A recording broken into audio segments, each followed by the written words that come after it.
আসসালামু আলাইকুম, সবাইকে স্বাগতম রাতের ডায়েরি ইউটিউব চ্যানেলে। আশা করছি আপনারা সবাই ভালো আছেন। তবে আপনি কি কখনো অনুভব করেছেন কেউ আপনাকে দেখছে অথচ চারপাশে কাউকে খুঁজে পাচ্ছেন না? হয়তো আপনি একা আছেন ভেবে নিশ্চিন্ত, কিন্তু আদৌ কি সত্যি একা, নাকি অদৃশ্য কেউ আপনার খুব কাছে দাঁড়িয়ে আছে? পৃথিবীতে এমন কিছু ঘটনা ঘটে যা যুক্তির চেয়ে বেশি প্রশ্ন তৈরি করে। গভীর রাতে হঠাৎ দরজা বন্ধ হয়ে যাওয়া, শূন্য ঘরে কারো পায়ের শব্দ, আয়নার সামনে দাঁড়ালে কারো ছায়া দেখতে পাওয়া, এসব কি নিছক কাকতালীয়, নাকি এর পেছনে আছে অন্য কোনো অতি প্রাকৃত শক্তি? আজকের ভিডিওতে আমরা আপনাদের জন্য নিয়ে এসেছি এক রহস্যময় ঘটনা, যা হয়তো আপনার কল্পনার চেয়েও ভয়ঙ্কর। তাই ভিডিওটি একদম শেষ পর্যন্ত দেখুন, কারণ এমন কিছু সত্য আজ প্রকাশ হতে যাচ্ছে যা আপনার গা ছমছম করিয়ে দিতে পারে। আপনার জানা কোনো রহস্যময় ঘটনা আমাদের সঙ্গে শেয়ার করতে চান? আপনার দেখা শোনা কিংবা অভিজ্ঞতা থেকে পাওয়া কোনো ভয়ঙ্কর ঘটনা আমাদের কাছে পাঠিয়ে দিন স্ক্রিনে প্রদর্শিত ইমেইলে অথবা ভিডিও ডেসক্রিপশনে দেওয়ার ঠিকানায়। যদি আপনার গল্প নির্বাচিত হয় তাহলে সেটি আমার কণ্ঠে শুনতে পাবেন এবং আপনার পাঠানো গল্প আমাদের দর্শকদের শিহরণ জাগাবে। তাই যদি আপনি সাহসী হয়ে থাকেন তাহলে এখনই চ্যানেলটি সাবস্ক্রাইব করুন, ভিডিওতে লাইক দিন এবং ঘন্টার আইকনটি অন করুন যাতে কোনো নতুন ভিডিও মিস না হয়। এখন আলো নিভিয়ে নিন, চারপাশটা একটু নীরব করুন, কারণ আমরা প্রবেশ করতে চলেছি এক অন্ধকার জগতে, যেখানে বাস্তব আর কল্পনার মাঝে সীমারেখা অনেকটাই মুছে গেছে। তাহলে চলুন শুরু করা যাক আজকের ভয়ঙ্কর রহস্যময় ঘটনা। আজ আমাদের যে গল্পটি লিখে পাঠিয়েছেন তিনি বর্তমানে ইউএসএতে। গল্পটি তিনি যেভাবে লিখে পাঠিয়েছেন আমি ঠিক সেভাবেই বর্ণনা করছি। প্রথমেই আপনাদের কাছে ক্ষমা চেয়ে নিচ্ছি, বাইরে থাকার সুবাদে আমার অনেক কথাই আপনাদের হয়তো বুঝতে অসুবিধা হতে পারে, কিন্তু তবুও চাচ্ছি যেন এই গল্পটি আপনারা পড়ে শোনাবেন। এই গল্পটি একদম আমাদের নিজেদের সাথে ঘটে যাওয়া গল্পটি, সেটা না হলে হয়তো আমারও বিশ্বাস হতো না। আমি পার্সোনালি নিজেই সাইকোলজি নিয়ে পড়াশোনা করছি, রিসার্চ করছি। আমার হাজব্যান্ড তখন একটি মাল্টিন্যাশনালে জব করত। আমরা এখানে এসেছি প্রায় 8 বছর হবে। আমার ভার্সিটি থেকে ফিরতে ফিরতে প্রায় সন্ধে হয়ে যেত। সন্ধ্যায় বাসায় ফিরে খুব ক্লান্ত থাকতাম, কিছু খেতেও ইচ্ছে করতো না। এই ক্লান্তি কাটানোর জন্য খাবার প্লেট নিয়ে আমি ডাইনিংয়ে না বসে সোফায় বসে খাবার খাচ্ছিলাম। জাস্ট বসে টিভি ওপেন করে খাওয়া শুরু করলাম। হঠাৎ বিকট একটা শব্দ শুনতে পেলাম। এতটা আচমকা এবং ভয়ঙ্কর ছিল যে আমার হাত থেকে আমার প্লেটটা নিচে কার্পেটের উপরে পড়ে গেল। কার্পেটের উপরে পড়ার কারণে বেশি শব্দ হলো না। যাই হোক, আমি ভাবলাম এই সময় এটা কী ধরনের সাউন্ড, আমাদের ডুপ্লেক্স বাসার 2য় তলা থেকে শব্দটা আসছে কিনা। আমি সে কারণে 2 তলায় উঠে চেক করতে গেলাম, বাট না, কোনো ধরনের শব্দ বা কিছুই আসছে না, এমনকি সব কিছুই নর্মাল। তো একবার ভাবলাম এটা কি আশপাশের কোনো বাড়িতে কোনো কাজ চলছে বা এই টাইপের কিছু, যেখান থেকে এই শব্দগুলো আসছে। ওর আমাদের অ্যাপার্টমেন্টের অন্য কোনো ফ্লোর থেকে কোনো শব্দ আসছে। একবার ভাবলাম বাইরে গিয়ে চেক করি, কারণ আমি অনেক বেশি ভয় পেয়ে গিয়েছিলাম। কিন্তু একটু পর এত বেশি টায়ার্ড হয়ে পড়ি আর এই ব্যাপারে কিছু মনেই ছিল না। রাতে আমার হাজব্যান্ড বাসায় ফিরে আসার পরেও এই ব্যাপারে কিছু বলিনি। ভাবলাম এমন কোনো ব্যাপার না যেটা আমার ওকে জানানো দরকার। যাই হোক, এরকম সন্ধ্যায় বাসায় এসে টিভি দেখে খাওয়াটা ছিল আমার ডেইলি রুটিন। নেক্সট দিন আমি আবারও সেম টাইমে সোফায় বসে খাচ্ছি।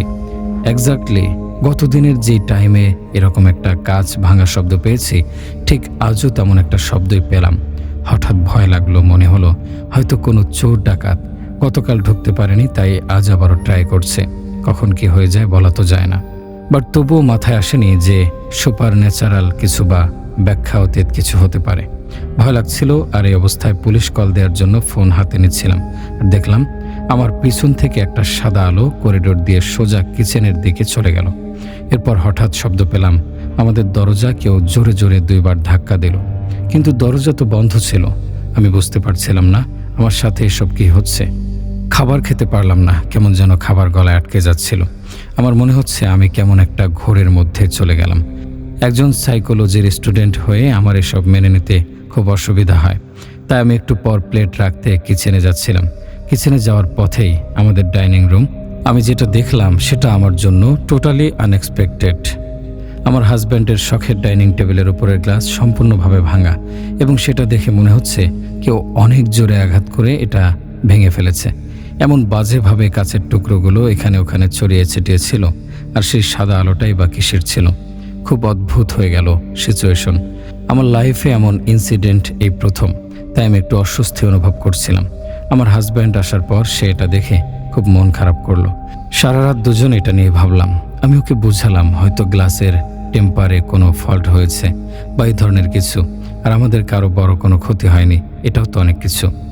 যদিও আমি ওকে অনেকগুলো কজ দেখাচ্ছিলাম, কিন্তু ভিতরে ভিতরে আমি নিজেকে দেওয়ার মতো কিছুই খুঁজে পাচ্ছিলাম না। লাস্ট 7-8 বছর ধরে এই টেবিলটি ইউজ করছি, কখনো কোনো ফল্ট তো চোখে পড়েনি। ছোটবেলায় বাসায় কোনো কিছু ভেঙে গেলে মা বলতো কাজ ভাঙা নাকি অমঙ্গল। সেটাই সত্যি হলো আমাদের জীবনে। নেক্সট ডে ছিল আমাদের দুজনের বন্ধের দিন। সেদিন সন্ধ্যায় মাগরিবের নামাজের পর হঠাৎ দরজায় 3বার নকের শব্দ পেলাম। আমি কিচেনে স্ন্যাক্স বানাচ্ছিলাম। আমার হাজব্যান্ড দরজা খুলে দেখলো কেউ নেই। ভাবলো হয়তো কেউ পোস্ট বক্সে কোনো লেটার রেখে গিয়েছে, বাট না, সেখানেও কিছু নেই। বরং আজ দরজার সামনেটা প্রচণ্ড শুনশান লাগছে। মনে হচ্ছে যেন অন্য সব দিনের থেকেও বেশি নীরব। যাই হোক, মনের ভুল ভেবে দরজা লাগিয়ে দিল। সেদিন রাতে আমার হাজব্যান্ড একটা অদ্ভুত স্বপ্ন দেখলো তার চাচা খুব কাঁদছে, আর তার পাশে রাখা একটি লাশটি সাদা কাফনে মোড়ানো। স্বপ্নটা দেখে আমার হাজব্যান্ড বেশ ভয় পেয়ে গেল। পরের দিন সে ঘুম থেকে উঠেই ভাবলো চাচাজান ঠিক আছে কিনা। সে তাকে ডাইরেক্টলি ফোন দিয়ে জানতে চাইল তিনি কেমন আছেন। তিনি বলল সে ভালো আছে। আর এখানে আমাদের বুঝতে অসুবিধা হচ্ছিল।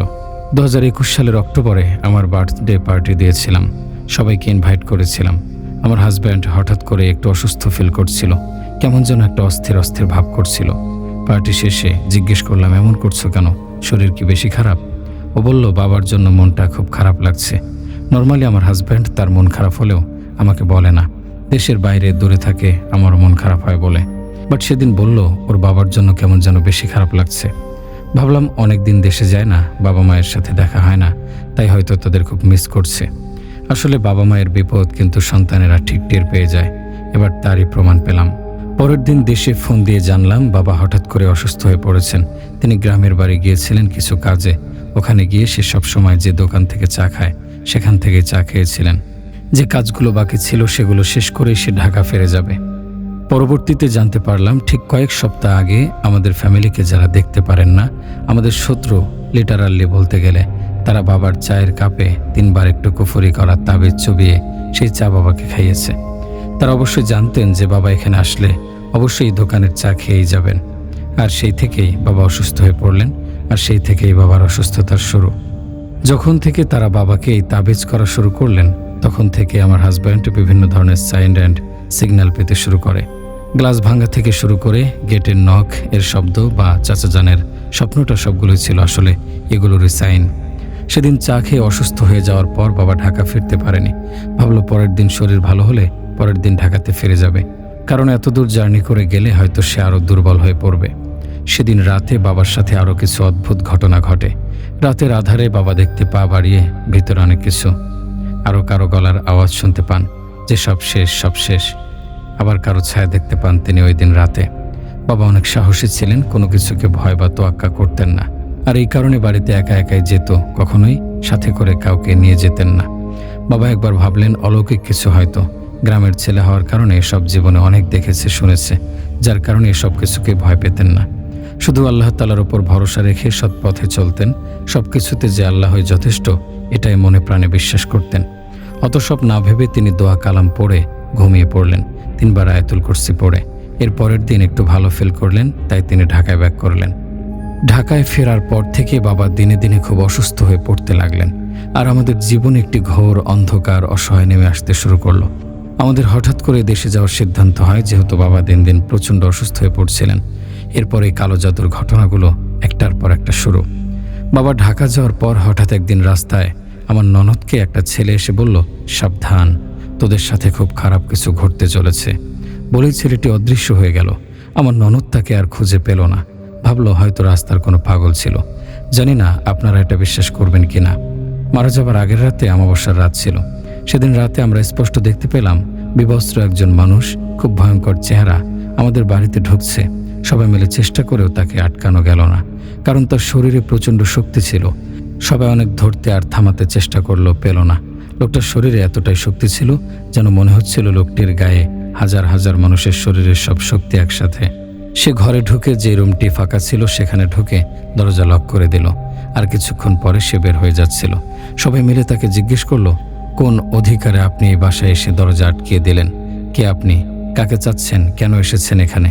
সে শুধু একটি উত্তর দিল, সরি, রং ফ্ল্যাট। এই রাতে এই বিষয়টা নিয়ে ভাবার থেকেও সবাই বাবাকে নিয়ে ব্যস্ত হয়ে পড়ল। বাবার বারবার হার্ট অ্যাটাক হচ্ছিল, আবার বাট ফিরে আসছিল। ধীরে ধীরে তার অবস্থার খুব অবনতি হচ্ছিল। একটা মানুষ এতবার হার্ট অ্যাটাক করার পরেও ফিরে আসছিল। 10 মিনিট পরেও তার বাট ফিরে আসছিল। বলে রাখা ভালো, বাবার শরীর রেগুলারই চেক আপ করা হতো। কিছুদিন আগেও তার রিপোর্টে এসেছিল ওনার শরীরে সব ঠিক আছে। কিন্তু রিসেন্ট রিপোর্ট মানে একদিনের মাথায় তার 2টা কিডনিতে প্রবলেম ধরা পড়ে। লিভার এবং লাংসের প্রবলেম ধরা পড়ল, সব একসাথে ফেইলিওর। আমাদের এলাকার মসজিদের ইমাম বলেন, ব্ল্যাক ম্যাজিক করলে এরকম হয়। ব্ল্যাক ম্যাজিকের মাধ্যমে বদজিন দিয়ে এসব করে থাকে। অমাবস্যার রাতের পর লাস্টে যা হয়, বাবাকে আইসিইউতে নেওয়ার আগে নার্সরা বললেন ওনার মাথায় কে যেন খুব জোরে একটি বাড়ি দেয়। এরপর উনি অনেকক্ষণ ওনার মাথা ধরে থাকে। এরপর সব ঠান্ডা। সকালে জানতে পারি বাবা আর আমাদের মাঝে নেই। আমার হাজব্যান্ডের দেখা সেই কাফনে পেঁচানো লোকটি আর কেউ নয়, বরং বাবা ছিলেন। আর চাচ্চু ছিলেন স্বপ্নের জাস্ট একটু হিন্ট। আমার শ্বশুরের ভাই, তাকে দিয়ে স্বপ্নটি আমাদের কাছে এসেছিল, কিন্তু আমরা কিছুতেই সেটার মানে বুঝতে পারিনি তখন। তার ভাই এই স্বপ্নে এসেছিলেন, এটার মানে হয়ই। যাই হোক, বাবা মারা যাওয়ার পর তার বিছানা চাদর সব ঘোচানো হচ্ছিল। বাবার তোষকের নিচে কাগজে মোড়ানো একটা তাবিজের মতন পাওয়া যায়, যেটা কিছু লাল সুতো দিয়ে মোড়ানো ছিল, যার ভিতরে কিছু নাম, নম্বর, কাফনের কাপড় এসব দেয়া ছিল। এলাকার ইমামকে এটা দেখানো হয়। তিনি এটা দেখে কনফার্ম করেন যে বাবার শরীরে বান মারা হয়েছিল, অর্থাৎ বাবাকে অনেক বড় কুফরি করা হয়েছিল। কারো বুঝতে বাকি রইল না যে সেদিন রাতে ওই ভয়ঙ্কর চেহারার যে লোকটি এ বাড়িতে ঢুকছিলেন, তিনি এটা রেখে গিয়েছিল। ইমাম সাহেব আরও বললেন, এটা তাদের লাস্ট একটি চক্রান্ত ছিল, যেটা তারা করেছিলেন আমাদের ফ্যামিলির যে মাথা, যে গোড়া, যাকে আমাদের ফ্যামিলিতে সবাই খুব মান্যগণ্য করে এবং যে মূলত আমাদের ফ্যামিলির হেড, তাকে শেষ করে দেয়াই তাদের মূল উদ্দেশ্য ছিল, আর যেটাতে তারা সাকসেস হয়েছিল। আমার হাজব্যান্ড ফ্ল্যাটের সিসিটিভি ফুটেজ চেক করলো সেদিন সেই লোকটাকে আইডেন্টিফাই করার জন্য, কিন্তু আশ্চর্য ব্যাপার, সেই লোকটির ঢুকে পড়ার জন্য ফুটেজ পাওয়া যায়নি। কিন্তু বের হয়ে যাওয়ার সময় একটা কালো বিড়াল দেখা গিয়েছে, যে হঠাৎ করে ভ্যানিশ হয়ে গিয়েছিল। আরও কোনো কুফুরি আমাদের বাসায় ছিল কিনা বা আমাদের বাসায় আছে কিনা সেটা জানার জন্য আমরা বড় বড় 3টি হুজুরকে নিয়ে এসেছিলাম। তারা 3জনই এক কথা বলেছিলেন যে গ্রামে বাবা মাকে মারার জন্য 3টি তাবিজ পুঁতে ফেলা হয়েছিল। তারা 3জনই এক কথা বলেছিলেন যে গ্রামে বাবাকে মারার জন্য 3টি তাবিজ পুঁতে ফেলা হয়েছিল। প্রথমটা রাখা হয়েছিল বাড়ির গেটের সামনে, আর রাস্তায় বাকি 2টি রয়েছে। সেই বাড়ির গেটের সামনে তাবিজটা পাওয়া গিয়েছিল, রাস্তার মোড়েরটাও পাওয়া গিয়েছিল, কিন্তু 3 নম্বরটি কোথাও পাওয়া যায়নি। হয়তো যে মানুষগুলো আমাদের ক্ষতি করেছিল তারা টের পেয়ে সরিয়ে ফেলে। বোঝা যায় যে এই মানুষগুলো অনেক দিন ধরেই বাবাকে মারার প্ল্যান করে যাচ্ছিল, যেটা তারা পরবর্তীতে সফল হলো। এবার ঢাকার বাসার আরেকটি তোষকের ভিতরে কাফনের কাপড় ও পায়জামার দিতে পাওয়া যায়, তাতে 41টা গিট্টু দেয়া ছিল। ইমাম সাহেবের থেকে জানতে পারলাম 41 গিট্টু মানে হচ্ছে 41 দিন তার সময়, আর সেটা তারা করতে পেরেছে। এসব জেনে শুধু মাথায় একটা কথাই ঘুরছে যে আল্লাহ পাক এই সকল মানুষকে হেদায়েত দান করুক, আর এরা আল্লাহর দেখানো সঠিক পথে ফিরে আসুক। জানি না মৃত্যুর আগেও এদের বোধোদয় হবে কিনা, এরা নিরপরাধ মানুষের জীবন কিভাবে শেষ করে দিচ্ছে। একটা মানুষের জীবন মানে কি শুধু একটা মানুষ? একটা মানুষের সাথে জড়িয়ে থাকে গোটা ফ্যামিলিটা এবং হাজারটা মানুষ। জানি না এমন কাজ মানুষ কেন করে, মানুষের মনের বাসনা পূরণ করার জন্য। যারা এসব ব্ল্যাক ম্যাজিক করছে বা এই সকল খারাপ কাজ করছে, তাদের উদ্দেশ্যে বলতে চাই, সামান্য কিছু সম্পদের আশায় বা সামান্য কিছু হাসিল করার উদ্দেশ্যে আপনারা যে সব কাজগুলো করছেন, আপনারা কি কোনোদিন জান্নাতে যেতে পারবেন? আল্লাহ পাকের কাছে মাফ পাবেন? আল্লাহ পাক স্পষ্ট করে বলে দিয়েছেন, যারা এসব কালো জাদু বা কুফরিতে লিপ্ত থাকবে, আল্লাহ পাক তাদের কোনোদিন ক্ষমা করবেন না, বরং তারা হয়ে যাবে মুনাফিক। আর মুনাফিকের স্থান হচ্ছে জাহান্নামের নিকৃষ্টতম জায়গায়। সুখ সবাই চায়, কিন্তু অন্যের সুখ নিয়ে কিভাবে আরেকজন সুখে থাকবে? আর আপনার এই সুখের কারণে আপনার ফ্যামিলিও এর দায়ভার বহন করবে। আর ওনারা শুধুমাত্র বাবাকে মেরেই ক্ষান্ত হননি, ওনারাই ফ্যামিলির সবার ক্ষতি করছেন এবং করেই যাচ্ছেন। আর এই কারণে আমি চাচ্ছি আমার নাম আর অ্যাড্রেস গোপন রাখতে, কারণ ওনারা সব সময় আমাদের ঘিরে আছেন, আমাদের ক্ষতি করার জন্য ওনারা সব সময় রেডি আছেন। আমাদের লাইফে আরও কিছু ইনস্ট্যান্ট ঘটেছে, যেটা উনি আমাদের পরে পাঠাবে। সত্যি কথা বলতে ব্ল্যাক ম্যাজিক যারাই করছেন তারা নিজের ইহকাল এবং পরকাল দুটোই ধ্বংস করছেন। নিজের সাথে নিজের পরিবারকেও ধ্বংস করছেন, নিজেও সুখী হতে পারছেন না, অন্য মানুষকেও সুখী হতে দিচ্ছেন না। এভাবে আর মানুষের জীবন ধ্বংস করবেন না প্লিজ। আপনাদের কাছে আমার মতন একজন সাধারণ মানুষের মিনতি থাকলো, আমি হয়তো বেশি জ্ঞান রাখি না, যারা অনেক অনেক জ্ঞানী তাদের থেকে জানবেন যে এটা কতটা ক্ষতিকর। এর পরের ঘটনায় চলে যাচ্ছি। খুলনা শহরের লালমিয়া এলাকায় এক পরিত্যক্ত জমিদার বাড়ি আছে, যাকে সবাই নন্দীবাড়ি নামে চেনে। বাড়িটির বয়স প্রায় 150 বছর। একসময় এখানে রাজকীয় জীবনযাত্রা ছিল, কিন্তু এখন সেটি কেবল ধ্বংসস্তূপ। স্থানীয়দের মধ্যে নানা গুজব প্রচলিত। সন্ধ্যার পর এই বাড়ির চারপাশে অদ্ভুত নিস্তব্ধতা নেমে আসে। বাড়ির জানালাগুলো মাঝরাতে এমনভাবে কাঁপতে থাকে যেন কেউ সেগুলো ঝাঁকাচ্ছে। কেউ কেউ বলে বাড়ির ভিতর থেকে মাঝে মাঝে মানুষের হাসির শব্দ আসে, আবার কখনো কান্নার আওয়াজও শোনা যায়। তবে এসবের সত্য মিথ্যা নিয়ে তেমন কেউ মাথা ঘামায় না। সবাই জানে বাড়িটি পরিত্যক্ত আর বহু বছর ধরেই খালি পড়ে আছে। কিন্তু তাজ এসব গুজব বিশ্বাস করত না। তাজ একজন সাংবাদিক, অদ্ভুত রহস্যজনক ঘটনা অনুসন্ধান করাই তার নেশা। একদিন বন্ধুরা তাকে নন্দীবাড়ির গুজব সম্পর্কে জানালে সে মজা পেয়ে যায়। একটা খালি বাড়িতে কি এমন ঘটতে পারে? সে হাসতে হাসতে বলল। তার বন্ধুরা সাবধান করল, সন্ধ্যার পর ওখানে যাস না। যেসব লোক সেখানে ঢুকেছে তারা স্বাভাবিকভাবে ফিরে আসেনি। এ কথা শুনে তাজের আগ্রহ আরও বেড়ে গেল। সে সিদ্ধান্ত নিল এক রাত সেখানে থেকে দেখবে সত্যিই কিছু ঘটে কিনা। একদিন সন্ধ্যার পর তাজ তার ক্যামেরা, টর্চ লাইট আর একটা ছোট ব্যাগ নিয়ে নন্দীবাড়ির সামনে দাঁড়ালো। চারপাশ নিস্তব্ধ, শুধু ঝিঝি পোকার ডাক শোনা যাচ্ছে। বাড়ির বিশাল কাঠের দরজাটা সামান্য খোলা ছিল। সেটা ধাক্কা দিয়ে ভেতরে ঢুকতেই একটা গন্ধ নাকে এলো। একটা পুরনো স্যাঁতস্যাঁতে গন্ধ, যেন বহু বছর ধরে এখানে কেউ আসেনি।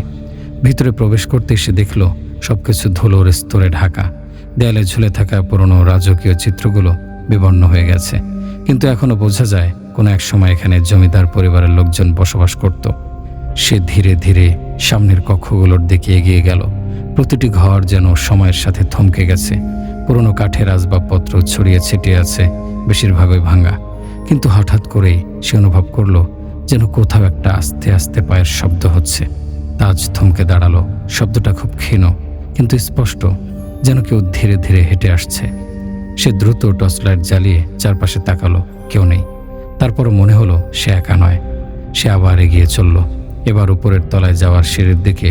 সিঁড়ির ধাপে পা দিতেই শুনতে পেল উপর থেকে একটা দরজা বন্ধ হওয়ার শব্দ। সে থামল। বাতাসে একটা অদ্ভুত শীতলতা টের পেল। মনে হচ্ছিল বাড়িটা তাকে কিছু একটা বোঝাতে চাইছে। তাজ উপরে উঠে গেল। করিডোরের দেয়ালে হাত বোলাতেই মনে হলো দেয়ালটা ঠান্ডা আর স্যাঁতস্যাঁতে, কিছু জায়গায় খসখসে, যেন কেউ নখ দিয়ে আঁচড় দিয়েছে। সবচেয়ে বড় ঘরটায় প্রবেশ করতে সে দেখতে পেল একটা পুরনো কাঠের চেয়ার মাঝখানে রাখা। তার চারপাশে বই ছড়িয়ে ছিটিয়ে আছে। মনে হলো কেউ কিছুক্ষণ আগে ওখানে বসেছিল। তাজ ধীরে ধীরে চেয়ারটার কাছে গেল। হঠাৎ করে বাইরে থেকে বাতাসের ঝাপটা এসে জানালাগুলো জোরে ধাক্কা দিল। একটা জানালার কাঁচ ভেঙে গেল, আর সেই মুহূর্তে পেছন থেকে একটা ফিস ফিস আওয়াজ এলো। কেন এসেছো? তাজ মুহূর্তের জন্য জমে গেল। সে দ্রুত পেছনে ঘুরে তাকালো, কিন্তু কাউকে দেখতে পেল না। হয়তো তার মনের ভুল, সে ভাবল।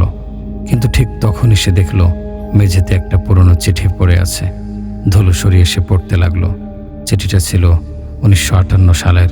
তাতে লেখা ছিল, আমি জানি কেউ একদিন এই বাড়িতে আসবে। যদি তুমি এই চিঠি পড়ো তাহলে সাবধান থেকো। আমি যা করেছি তার জন্য আজও শাস্তি পাচ্ছি। তাজ হতভম্ব হয়ে গেল। কেমন হয়েছিল এই বাড়িতে? সে আরও অনুসন্ধান করতে লাগলো। পুরনো রেকর্ড ঘেঁটে জানতে পারল জমিদার নন্দী পরিবারে এক ভয়ানক ঘটনা ঘটেছিল। জমিদারের এক কন্যা, যাকে সবাই খুব ভালোবাসত, এক রাতে বাড়িতে রহস্যজনকভাবে নিখোঁজ হয়ে যায়।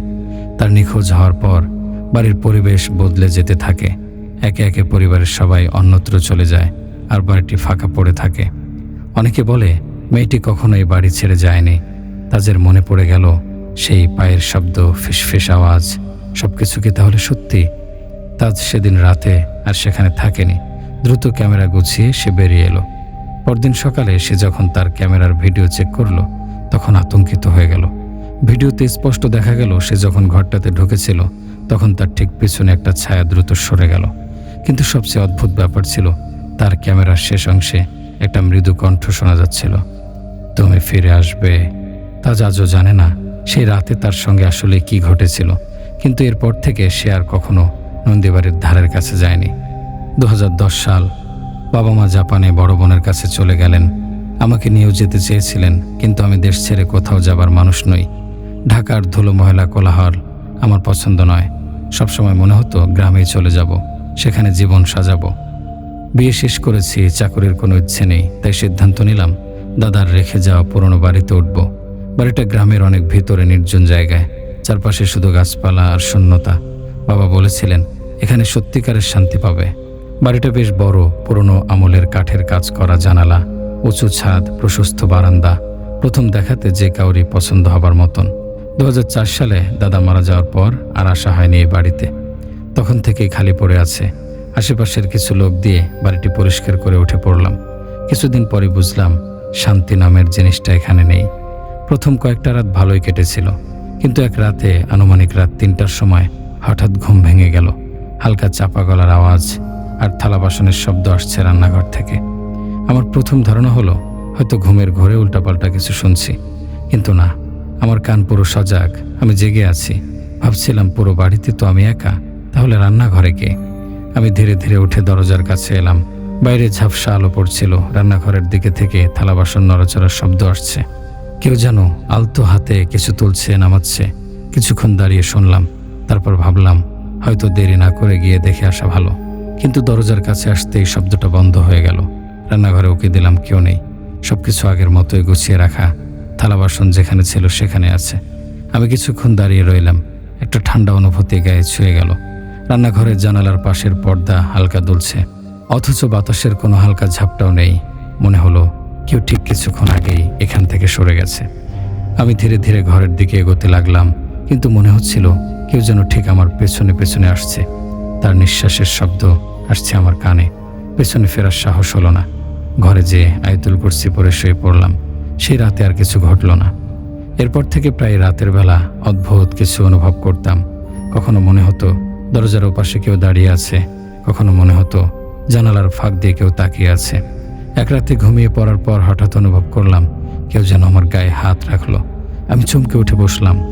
আশপাশে তাকালাম, কিন্তু কিছুই দেখতে পেলাম না। অথচ স্পষ্ট অনুভব করলাম ঠিক কয়েক মুহূর্ত আগেই কেউ আমাকে ছুঁয়েছিল।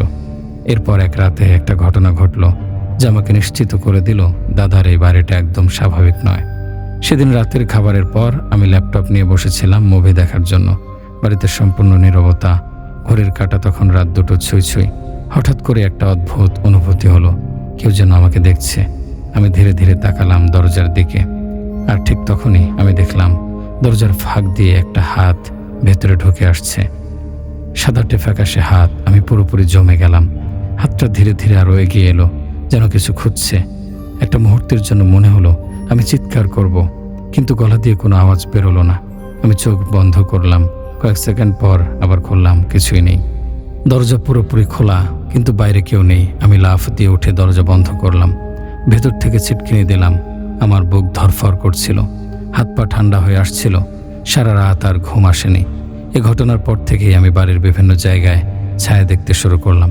মাঝরাতে ঘুম ভাঙলে মনে হতো কেউ আমার পাশে দাঁড়িয়ে আছে, অন্ধকারে নিঃশ্বাস ফেলছে। একদিন বিকেলে বারান্দায় বসেছিলাম। সূর্যের আলো ম্লান হয়ে আসছিল, সন্ধ্যা ঘনিয়ে আসছিল। তখনই চোখে পড়ল উঠোনের এক কোণে একটা দীর্ঘ ছায়ামূর্তি। আমি তাকিয়ে রইলাম। সেই ছায়া নড়ল না, কিছু বলল না, কিন্তু এক অদ্ভুত অনুভূতি হলো ওটা মানুষ নয়। আশ্চর্যের বিষয় হলো আমি চোখ সরানোর পর যখন আবার তাকালাম, ছায়াটা আর সেখানে ছিল না। আমি সিদ্ধান্ত নিলাম এবার হুজুরকে ডাকাতে হবে। হুজুর এলেন বাড়িতে। চারপাশ ভালো করে দেখে বললেন এখানে কিছু একটা আছে। বাড়িটি অনেকদিন খালি পড়ে থাকার কারণে ওরা এখানে বাসা বেঁধেছে। আমি বললাম ওরা মানে একাধিক? হুজুর একটু চুপ থেকে বললেন হ্যাঁ, অন্তত 2 জন। একজন ছায়ার মতো আর একজন অনেক শক্তিশালী। আমার গা শিউরে উঠল। ওরা কি চায়? আমি কাপা গলা জিজ্ঞেস করলাম। হুজুর বললেন তুমি এখানে আসার পর থেকে ওরা বিরক্ত হয়েছে। আমার কি করা উচিত? হুজুর দীর্ঘশ্বাস ফেললেন, বললেন তোমাকে সাবধানে থাকতে হবে। ওরা তোমাকে সরাতে চায়। উনি বাড়িটি বন্ধ করে দিল। হুজুর চলে যাওয়ার পর কয়েকদিন সবকিছু স্বাভাবিক ছিল, কিন্তু এক রাতে যা ঘটল তা আমাকে এক প্রকার বাধ্য করলো এখান থেকে চলে যেতে। রাত আনুমানিক 3টা বাজে হঠাৎ ঘুম ভেঙে গেল। পুরো বাড়ি নিস্তব্ধ। একদম অস্বাভাবিক নিস্তব্ধতা। ঠিক তখনই অনুভব করলাম আমার বিছানার ঠিক পাশে কেউ দাঁড়িয়ে আছে। আমি ধীরে ধীরে চোখ খুললাম এবং আমি দেখলাম একটা বিকৃত আকৃতির ছায়া মানব আমার দিকে ঝুঁকে আছে। তার মুখ নেই, ফাঁকা গহ্বরের মতো কিছু একটা। আমি শ্বাস নিতে পারছিলাম না, পুরো শরীর অবশ হয়ে গিয়েছিল। তারপর হঠাৎ আমার পা ধরে টান দিল। আমি বিছানা থেকে পড়ে যাচ্ছিলাম, কিন্তু ঠিক তখনই একটা তীব্র বাতাসের ঝাপটা এলো। দরজা ধাক্কা খেয়ে বন্ধ হয়ে গেল। আমি উঠে দৌড়ে লাইট জ্বালালাম, কিন্তু ঘরে কেউ নেই। পরদিনে আমি ঠিক করলাম এই বাড়িতে আর থাকবো না। আমি আমাদের গ্রামের বাজারের সাথে একটা বাড়িতে ভাড়া উঠলাম। যতদিন সেখানে ছিলাম সবকিছু স্বাভাবিক ছিল, কিন্তু কয়েক মাস পর একদিন কাজের জন্য আবার সেই বাড়িতে ফিরলাম। রাতটা থাকতে হবে। সেদিন রাতের বেলা জানালার পাশ দিয়ে যেতে যেতে একটা অপরিচিত আওয়াজ শুনলাম। কেউ যেন ধীরে ধীরে বলছে, তুমি ফিরে এসেছো। আমার গা হিম হয়ে গেল। আমি আর দেরি করলাম না, সোজা বাড়ির বাইরে বেরিয়ে গেলাম। সাইকেল নিয়ে সোজা চলে গেলাম আমার ভাড়া বাসায়। একা এই বাড়িতে থাকা সম্ভব না। আজও সেই বাড়িটা খালি পড়ে আছে, কিন্তু মাঝে মাঝে বাড়ির পাশ দিয়ে গেলে মনে হয় জানালার ভেতর থেকে কেউ আমাকে দেখছে। নিজের বাড়িতে নিজেই হয়ে গেলাম অবাঞ্ছিত অতিথি। আজ এই পর্যন্তই। সবাই ভালো থাকবেন, সুস্থ থাকবেন, নিজেদের সবসময় ইবাদতে জড়িয়ে রাখবেন, যাতে করে কোনো কিছুর খারাপ প্রভাব আপনাদের উপর পড়তে না পারে। আল্লাহ হাফেজ।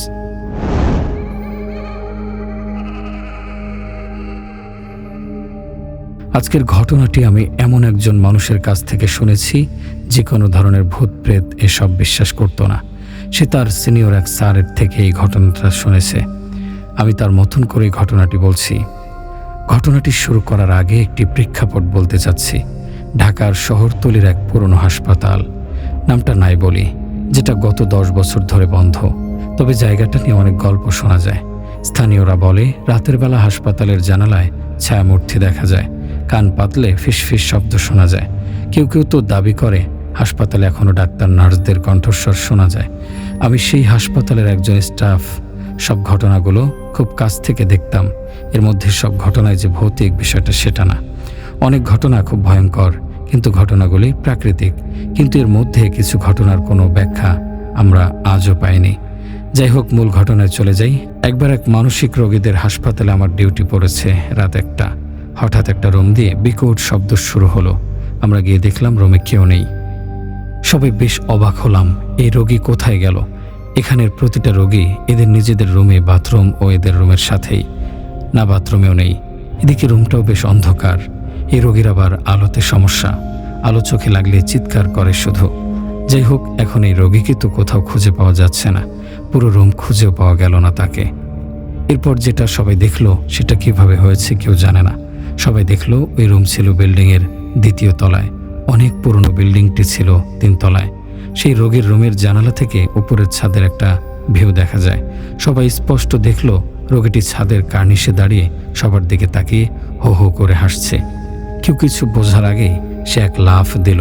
কারো হাতে কিছু করার ছিল না, কিন্তু বিষয়টি আজও ব্যাখ্যাতীত। সে কিভাবে ওখানে পৌঁছালো, কোন রাস্তা দিয়ে পৌঁছালো, রুম থেকেই বা কী করে বের হলো, কেউ জানে না, আজও না। যাই হোক, মূল ঘটনায় চলে যাই। ঘটনাটি সিনিয়র ভাইয়ের কথা অনুযায়ী লিখে পাঠাচ্ছি। এবারের কাহিনী শুরু হলো আমাকে এবং আমার বন্ধু রিমনের মাধ্যমে।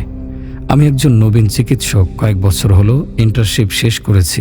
রিমন একসময় মেডিকেলের ছাত্র ছিল, কিন্তু ব্যবসার দিকে চলে যায়। সে বরাবরই ব্যবসার দিকে বেশি মনোযোগী ছিলেন মানুষের সেবা করার থেকে। আমরা দুজন ছোটবেলা থেকে বন্ধু। এক সন্ধ্যায় রিমন বলল, চল আজ একটু অ্যাডভেঞ্চার করি, ওই পরিত্যক্ত হাসপাতালটা একবার দেখে আসি। ওখানে নাকি কত কিছুই ঘটে, যাই একবার দেখে আসি। আমি একটু ভেবে বললাম, তুই জানিস তো এসব জায়গায় কী সব অদ্ভুত ব্যাপার ঘটে। পুরনো রেকর্ড অনুযায়ী হাসপাতালের শেষ দিকে কয়েকটা রহস্যময় মৃত্যু হয়েছিল। আর তুই তো জানিস আমি সবসময় একটু ঝামেলা এড়িয়ে চলি। এসব মৃত্যু আমাকে খুব প্যারা দেয়। রাতে ঘুমের মধ্যেও এসব হিসেব মেলাতে পারি না। এসব হিসেব মেলাতে মেলাতে পড়াশোনা ভুলে যাই। রিমন হাসলো, ও সব গুজব, আজ প্রমাণ করে দেব এসব কিছুই নাই।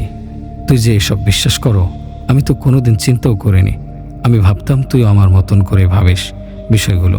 যাই হোক, চল দেখেই আসি। সন্ধ্যা গড়িয়ে রাত নামলো। দুজন মিলে একটা টর্চ লাইট আর ক্যামেরা নিয়ে বেরিয়ে পড়লাম।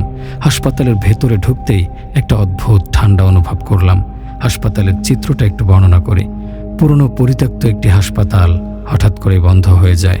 কারণ এখানের যত জিনিসপত্র সেই আগের মতন করে ঝোলানো, মনে স্যালাইন ঝুলছে, ওষুধপত্র ছড়িয়ে ছিটিয়ে আছে। হাসপাতালটি কোনো এক কারণে ইনস্ট্যান্ট বন্ধ হয়ে গিয়েছে। সব কিছু বন্ধ হওয়ার দিন যেভাবে ছিল ঠিক সেভাবে আছে। কেউ সেখানে আজ অবধি আসেনি। হঠাৎ কেমন যেন একটা শব্দ, যেন কারো দম বন্ধ করা শ্বাস আমার ঘাড়ে লাগছে। ধুলো জমে গেছে, দেয়ালে ফাটা ফাটা দাগ, বাতাসে যেন একটা পচা ওষুধের গন্ধ, আর সবকিছু মিলিয়ে কেমন যেন একদম বন্ধ করা পরিবেশ। হঠাৎ করেই কোথা থেকে যেন ফিস ফিস শব্দ এলো, তোমরা চলে যাও। আমার গায়ের লোম দাঁড়িয়ে গেল। রিমন আমার দিকে তাকিয়ে বলল, শুধু বাতাসের শব্দ, ভয় পাবে না। কিন্তু তখনও বুঝিনি আসল ভয় আমাদের জন্য অপেক্ষা করছিল। আমরা দুইজন কিছুক্ষণ রুমগুলো অবজার্ভ করলাম। রুমের ভিতরগুলো, এমনকি ভিতরের যে ময়লা আবর্জনা ছিল সেগুলো পর্যন্ত পরিষ্কার করা হয়নি, এমন নোংরা পরিবেশ। আমরা হাঁটতে হাঁটতে 607 নম্বর কেবিনের সামনে দাঁড়ালাম। এটা সেই কেবিন যেখানে এক গর্ভবতী নারী চিকিৎসার অভাবে মারা গিয়েছিল। রিমন দরজাটা ঠেলে দিল। এক মুহূর্তের জন্য মনে হলো আমার হার্ট বন্ধ হয়ে যাবে। এটা আমরা কি দেখছি? আমরা কি কোনো ঘরের মধ্যে আছি, নাকি এসব বাস্তব? কিভাবে বাস্তব হবে? এখানে তো আমরা দুইজন ছাড়া আর কেউ নেই। তাহলে এসব কি হচ্ছে? আমি দেখলাম বিছানার ওপরে একটা মহিলা বসে আছে, চুল এলোমেলো, মুখে নীলচে রঙের ছাপ, চোখের কোটর গভীর অন্ধকার, গায়ে রক্তমাখা হাসপাতালের গাউন পরা। সে মুখ তুলে তাকালো। আমার সমস্ত শরীর অবশ হয়ে গেল। কিন্তু তার চোখে প্রচণ্ড কষ্ট, তার চোখে মুখে কষ্টের ছাপ। হঠাৎ তার ঠোঁট নড়ে উঠল। তোমরা চলে যাও, না হলে আমিও তোমাদের নিয়ে যাব। আমার বাচ্চাটাকে তো বাঁচাতে পারলে না, তোমাদের লজ্জা লাগে না? তোমরা কেমন ডাক্তার? এর থেকে বাসায় বসে যদি আমার বাচ্চাকে পৃথিবীতে আনার চেষ্টা করতাম, তাই হয়তো বাচ্চাটা বেঁচে যেত। আমি আর রিমন কিছুই বলতে পারছি না। আমাদের মুখে কোনো ভাষা নেই। মনে হচ্ছে আমাদের পায়ের নিচে কিছু নেই। আমাদের দম বন্ধ হয়ে আসছিল। দরজা হঠাৎ এমন জোরে বন্ধ হলো যে আশপাশ কেঁপে উঠল। রিমন চিৎকার দিয়ে ছুটে পালালো। আমি দেরি করলাম না। আমার মাথা এমনিতেও কাজ করছিল না। বাসায় ফিরে এলেও আমার ঘুম হচ্ছিল না। রাত গভীর হলে মনে হলো কেউ আমার ঘরে ঢুকেছে। আমার শরীর নড়ছিল না, কেবল শুনতে পাচ্ছিলাম, আমি এখনো এখানে আছি। চোখ খুলে দেখি জানালার বাইরে কালো ছায়ার মতো কিছু একটা। তখনই বুঝলাম ও আমাদের ছেড়ে দেয়নি, ও এখনো আমাদের সঙ্গে আছে। আমার শরীর পুরোপুরি অবশ হয়ে গিয়েছিল। মনে হচ্ছিল কোনো ভারী কিছু আমার বুকের ওপর চেপে বসেছে। চোখের সামনে ঝাপসা হয়ে আসছিল, আর সেই ফিসফিসানিটা আরো স্পষ্ট হচ্ছিল, আমি এখনো এখানে আছি। জোর করে গলা থেকে শব্দ বের করার চেষ্টা করলাম, কিন্তু ব্যর্থ হলাম। একমাত্র কাজ ছিল চোখ বন্ধ করা। মনে হচ্ছিল যদি চোখ খুলি তবে যা দেখব সেটা সহ্য করতে পারবো না। ঠিক তখনই দরজায় জোরে ধাক্কার শব্দ হলো, ঠাস ঠাস। আমার আতঙ্ক চরমে পৌঁছালো। হঠাৎই শরীর আবার নড়তে শুরু করলো, যেন কোনো অদৃশ্য শৃঙ্খল ভেঙে গেল। আমি বিছানা থেকে লাফ দিয়ে উঠে দরজার দিকে তাকালাম। দরজা তখনও কাঁপছিল, যেন কেউ বাইরে থেকে পাগলের মতো ধাক্কা দিচ্ছে। আমি আর দেরি না করে দৌড়ে গিয়ে দরজাটা খুলে দিলাম। কিন্তু দরজার ওপাশে কেউ নেই।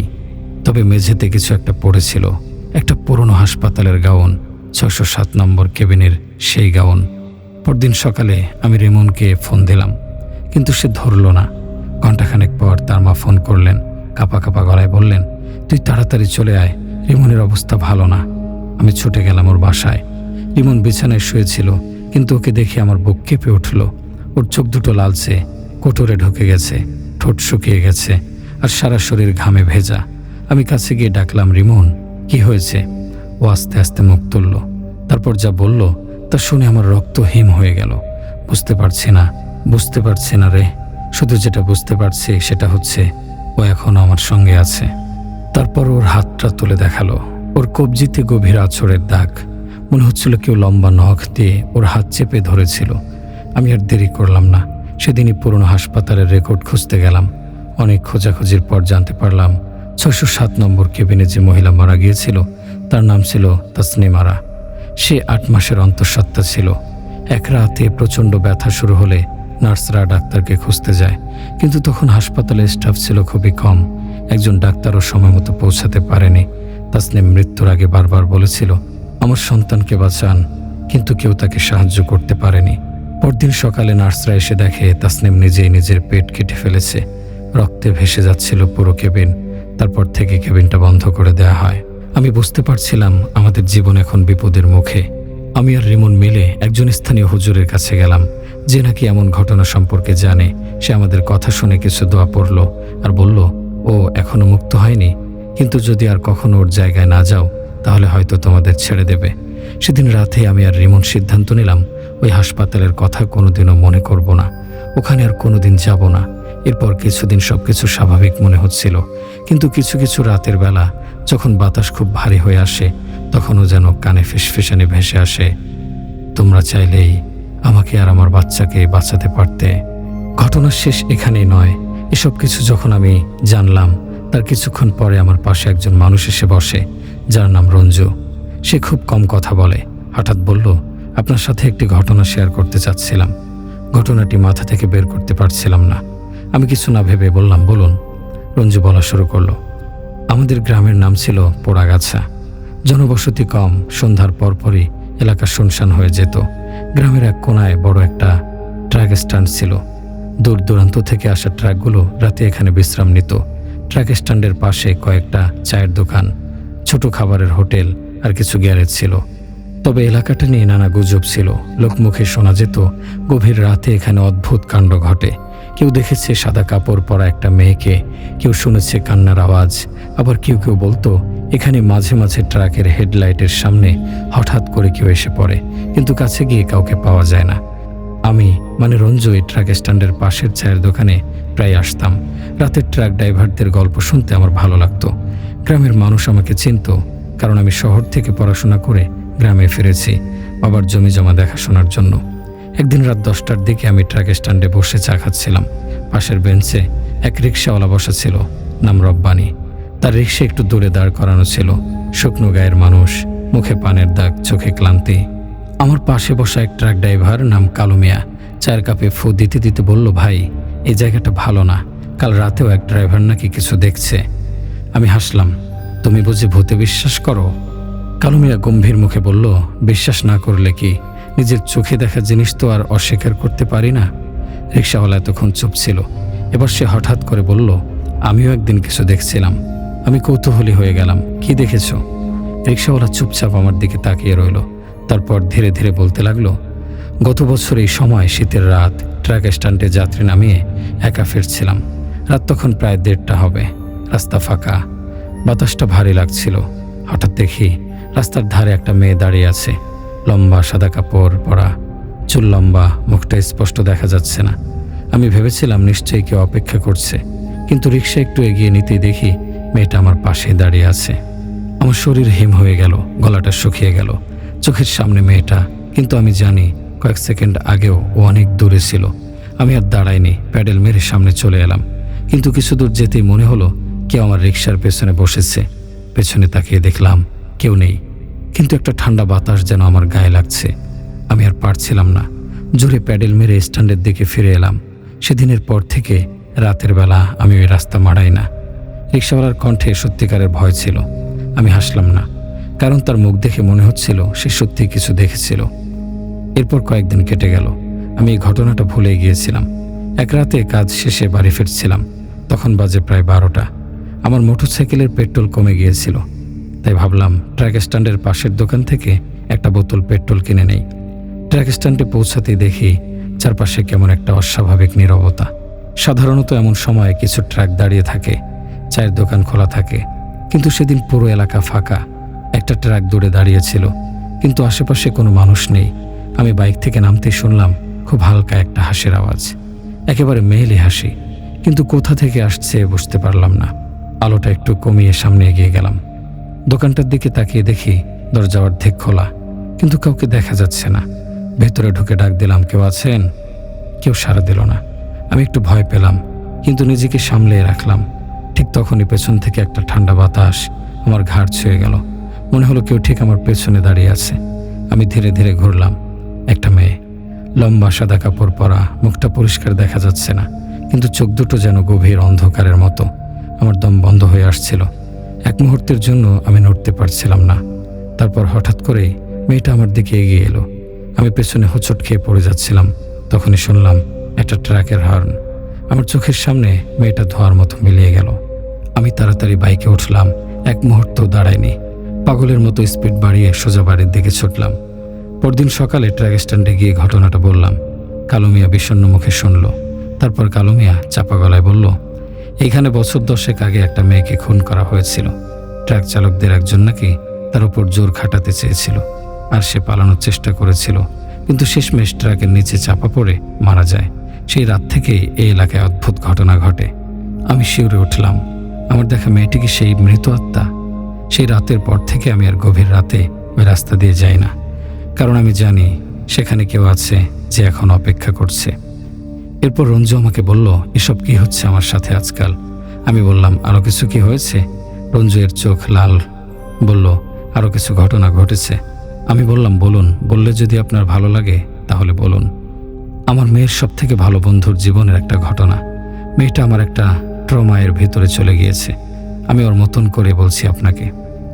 দ্বিতীয় দিনের মতো আজকে আবারও পাড়ার মোড়ের ওই ময়লা আবর্জনার স্তূপ থেকে সেই বিদঘটে গন্ধটা আমার নাকে এসে লাগছে।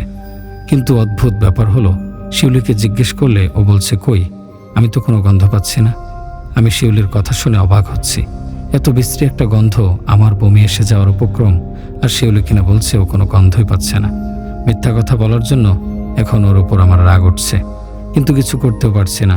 ও আমার বয়সে বড়, যদিও আমরা একই স্কুলে পড়ি। প্রতিদিন সন্ধ্যাবেলা আমাদের প্রাইভেট পড়া থাকে আমাদের স্কুলের এক ম্যাডামের বাসায়। আমরা আজও রোজকার মতো সেখান থেকে ফিরছি, কিন্তু রহস্যময় বিষয় হলো, আজকে নিয়ে 3 দিন আমি যাওয়া আসার পথে একটা খুব বাজে গন্ধ পাচ্ছি পাড়ার মোড়ের ওই জায়গাটা থেকে। কিন্তু আমার বান্ধবী শিউলি নাকি সেই বিশ্রী গন্ধটা পাচ্ছে না। আমি কোনো মতে নিজের মুখ চাপা দিয়ে সেখান থেকে যত দ্রুত সম্ভব বাড়িতে ফিরছি। মোড়টা ঠিক পেরোতেই আমার মনে হলো আমাদের পেছনে একটা ছায়ামূর্তি হাঁটছে। আমি যেখানে থামছি ছায়ামূর্তিটাও সেখানে থামছে। আমার মনে এখন ভয় লাগছে, কিন্তু শিউলি নির্বিকারভাবে আমার সাথে এগোচ্ছে। এই সামনে ওর বাড়ি, ও এখন নিজের বাড়ির দিকে এগোচ্ছে। শীতের কুয়াশা ঘেরা কাঁচা পাকা রাস্তা জুড়ে এখন কোনো মানুষজন বাইরে নেই, যেন কোনো মহামারীতে সমগ্র এলাকা খালি হয়ে গিয়েছে সেই কবেই। এদিক দিয়ে আসতে এখন আমার ভয় করে। প্রাইভেট পড়াও ছাড়তে পারছি না, কারণ কদিন বাদে আমাদের পরীক্ষা। আমি বাড়ি ফিরে দরজার সামনে দাঁড়িয়ে মাকে ডাকলাম। আমার মা ভেতর থেকে দরজা খুলে আমার দিকে তাকিয়ে রাগে মুখ নিয়ে তাকালেন। তারপর গলা ঝেড়ে বললেন, এই তোর আসার সময়? কতবার না তোকে বলেছি সন্ধ্যার আগে বাড়ি ফিরবি, কত রাত করে বাড়ি ফিরিস। আমি মাকে কোনোভাবে বোঝালাম, মা রাগ করছো কেন? ম্যাডাম তো ওই সময় ছাড়া আর আমাদের পড়াতে পারেন না। তার ছোট 2 মেয়ে ছেলে আছে, ওদেরকে সামাল দিয়েই তো সন্ধ্যার সময় পড়ানোর সুযোগ পান। তাছাড়া তুমি তো জানো আমার মাধ্যমিক পরীক্ষা সামনে। আমার মা শান্ত স্বভাবের, তাই আমাকে আর কিছু বললেন না। তিনি রান্নাঘরে বসে চুলায় রুটি সেঁকতে সেঁকতে বললেন, তোর জন্য আমার চিন্তা হয় রে মা, কারণ তুই আমার একমাত্র মেয়ে। তোর বাবা তো তোকে ছোটবেলায় রেখে চলে গিয়েছে। এরপর অনেকে আমাকে বলেছিল দ্বিতীয় বিয়ে করার জন্য, কিন্তু আমি আর বিয়ে করিনি। আমার মেয়ে যখন আমার সাথে আছে তখন আবার বিয়ে? কথাটা বলেই মা নিজের চোখ মুছলেন। এটা আমার একটা ভ্রান্ত ধারণা। বাবা আমাকে একেবারে ছোট রেখে মারা গেছেন, আর আমার মায়ের এই কথাগুলিও নতুন না। উনি প্রায় সময় আমাকে গল্পের মতো করে এই কথাটা বলেন। আসলে আবার বাবার মৃত্যু হয়েছে আমি প্রাইমারি স্কুলে পড়ার সময়, কিন্তু মা বাবাকে অনেক ভালোবাসতো বলে বাবার মৃত্যুটা মা মেনে নিতে পারেনি। তাই অধিক চিন্তার ফলে কিছুদিন পর আমার মার ডিমোনেশিয়া রোগ হয়, যার ওষুধ তিনি এখনও সেবন করেন। আসলে মার স্মৃতিভ্রমের অসুখ আছে, কারণ উনি বাবাকে এখন অনেক ভালোবাসেন আর বাবার মৃত্যুটাকে মেনে নিতে পারেন না। পরদিন সকালে, মা আমি স্কুলে যাচ্ছি, এই বলে বইপত্র ব্যাগে ঢুকিয়ে হাঁটা দিলাম স্কুলের উদ্দেশ্যে। আমার স্কুল বাড়ি থেকে 15 মিনিটের রাস্তা। যাওয়ার সময় শিউলিকেও সাথে নিয়ে যাওয়ার জন্য ওর বাড়ির কাছে যেতে একটা অদ্ভুত ব্যাপার লক্ষ্য করলাম। দেখলাম ওদের বাড়িতে তালা লাগানো। বিষয় কি, গতকাল তো আমার সঙ্গে প্রাইভেট থেকে বাড়ি ফিরলো, কোথাও আবার বাড়ির সবাই মিলে চলে গেল না তো? আমি কিছু বুঝতে পারলাম না। আশেপাশে কাউকে জিজ্ঞেস করব, এমন কাউকে দেখতে পেলাম না। আর এদিকে আমার স্কুলের সময় চলে যাচ্ছে, লেট করে গেলে আবার দাঁড় করিয়ে রাখবে, তাই তখনই রওনা দিলাম। বিকেলে স্কুল থেকে ছুটি পাওয়ার পর সোজা বাড়িতে আসি। ক্লাসের পড়ার চাপে আমার শিউলির কথা মনেই ছিল না। সন্ধ্যার সময় প্রাইভেট পড়তে আবার বেরিয়েছি। হঠাৎ দেখলাম শিউলিদের বাড়ির দাওয়ায় কেউ একজন বসে আছে। কাছে গিয়ে দেখি শিউলি, কিন্তু এ কি, ওকে দেখে কেমন যেন অন্যরকম লাগছে। চুল আঁচড়ায়নি, চোখের নিচে কালসিটে দাগ। আমি বললাম, কিরে তোর এই হাল কেন? কোথায় ছিলি আজকে সারাদিন? দেখলাম শিউলি আমার কোনো কথাই কানে নিচ্ছে না। দাওয়া থেকে উঠে ঘরে চলে গেল শিউলি। তারপর স্কুল ব্যাগ নিয়ে আবার বেরিয়ে এসে বলল, চল। আমি কিছু বুঝতে পারলাম না। ওকে সাথে নিয়ে যেতে লাগলাম ম্যাডামের বাড়িতে। যেতে যেতে জিজ্ঞেস করলাম, কিরে, কোথায় ছিলি আজকে? শিউলি আমার দিকে শূন্য দৃষ্টিতে তাকিয়ে বলল, ওই স্তূপের মধ্যে। তারপর হেসে বলল, আরে আজ এক জায়গায় গিয়েছিলাম। তুই আমাদের বাড়িতে এসে খুঁজছিলি না আমায়? আমি বললাম, হ্যাঁ, কিন্তু তোর কথা আমি কিচ্ছু বুঝতে পারছি না। গিয়েছিলি কোথায় আজকে? শিউলি আমার কথা শুনে আবার হাসলো। তারপরও আমাকে আর কিছু বলেনি। আমি ভাবলাম হয়তো মন ভালো নেই তার। আজকে তৃতীয় দিন। প্রাইভেট থেকে বাড়ি ফেরার পথে সেই ময়লা আবর্জনার স্তূপের মধ্য থেকে কোনো গন্ধ আজ আসেনি। আমি বাড়ি ফিরে মাকে এই ঘটনার কথা বললাম। কথায় কথায় শিউলির কথা উঠতেই মা আমার দিকে ভয়ার্ত দৃষ্টিতে তাকিয়ে বলে উঠলেন, কি বলছিস তুই এগুলো? জানিস না শিউলি আজ 2 দিন হলো মারা গেছে? কথায় কথায় শিউলির কথা উঠতেই মা আমার দিকে ভয়ার্ত দৃষ্টিতে তাকিয়ে বলে উঠলেন, কি বলছিস তুই এগুলো? জানিস না শিউলি আজ 2 দিন হলো মারা গেছে? কথাটা শুনে আমার পুরো চেতনা অসাড় হয়ে গেল। সাথে সাথে বুকের ভেতর একটা চাপা ব্যথা অনুভব করলাম। আমি মার দিকে তাকিয়ে অস্ফুট স্বরে জিজ্ঞেস করলাম, কি বলছো তুমি এসব? আমার সাথে ফাজলামো করছো তুমি? আমার মা আমার দিকে এগিয়ে এসে বললেন, তোকে মিথ্যে বলতে যাব কেন? 2 দিন আগে শিউলি আমাদের বাড়িতে এসেছিল, জিজ্ঞেস করছিল তুই কোথায় আছিস। আমি তখন বলেছিলাম তুই স্কুল থেকে ফিরিসনি।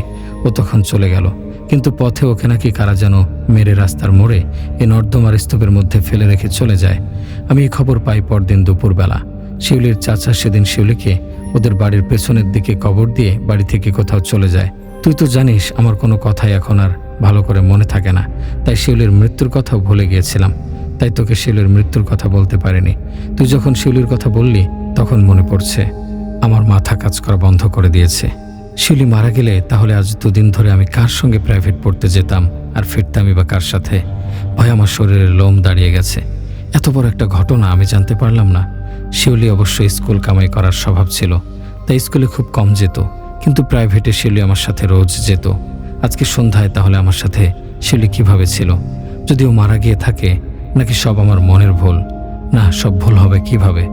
মনের মধ্যে একটাই প্রশ্ন ঘুরপাক খাচ্ছে, সেটা হলো শিউলি কি আমাকে কি বলতে চেয়েছিল, যার কারণে ওকে মৃত্যুর পরও আসতে হয়েছে? এটা জানার পর আমি আজ কোনোভাবেই ঘুমাতে পারবো না, কারণ ও আমার খুব কাছের বান্ধবী ছিল। ওকে আমি নিজের বোনের মতো দেখি, কারণ আমার কোনো বোন নেই। শিউলিও আমাকে সবসময় পছন্দ করত। ওরকম ফুলের মতো মেয়েকে কারা মেরে ফেললো সেটা কিছুতে মাথায় আসছে না। আমার মায়ের দিকে আমাকে এই ঘন কুয়াশার রাতেও গোসল করিয়েছেন, কারণ মার ভয় হচ্ছে আমাকে কোনো অশুভ কিছু শিউলির রূপ ধরে নিয়ন্ত্রণ করার চেষ্টা করছিল। পরদিন সকালে আমি সোজা শিউলিদের বাড়িতে যাই। আমার শরীরে আজ খুব জ্বর, কিন্তু আমাকে যেভাবেই হোক জানতে হবে শিউলির মৃত্যু কিভাবে হলো। মাকে বলেছি আমি স্কুলে যাব, কারণ শিউলির কথা বললে তিনি আসতে দিতেন না। শিউলিদের বাড়িতে এখনও সেই তালা ঝুলছে। আমি তালা ভাঙার চেষ্টা করিনি, কারণ এতে লোকজন সন্দেহ করতে পারে। আমি জানতাম শিউলিদের ঘরের পেছনে একটা ভাঙা জানালা আছে।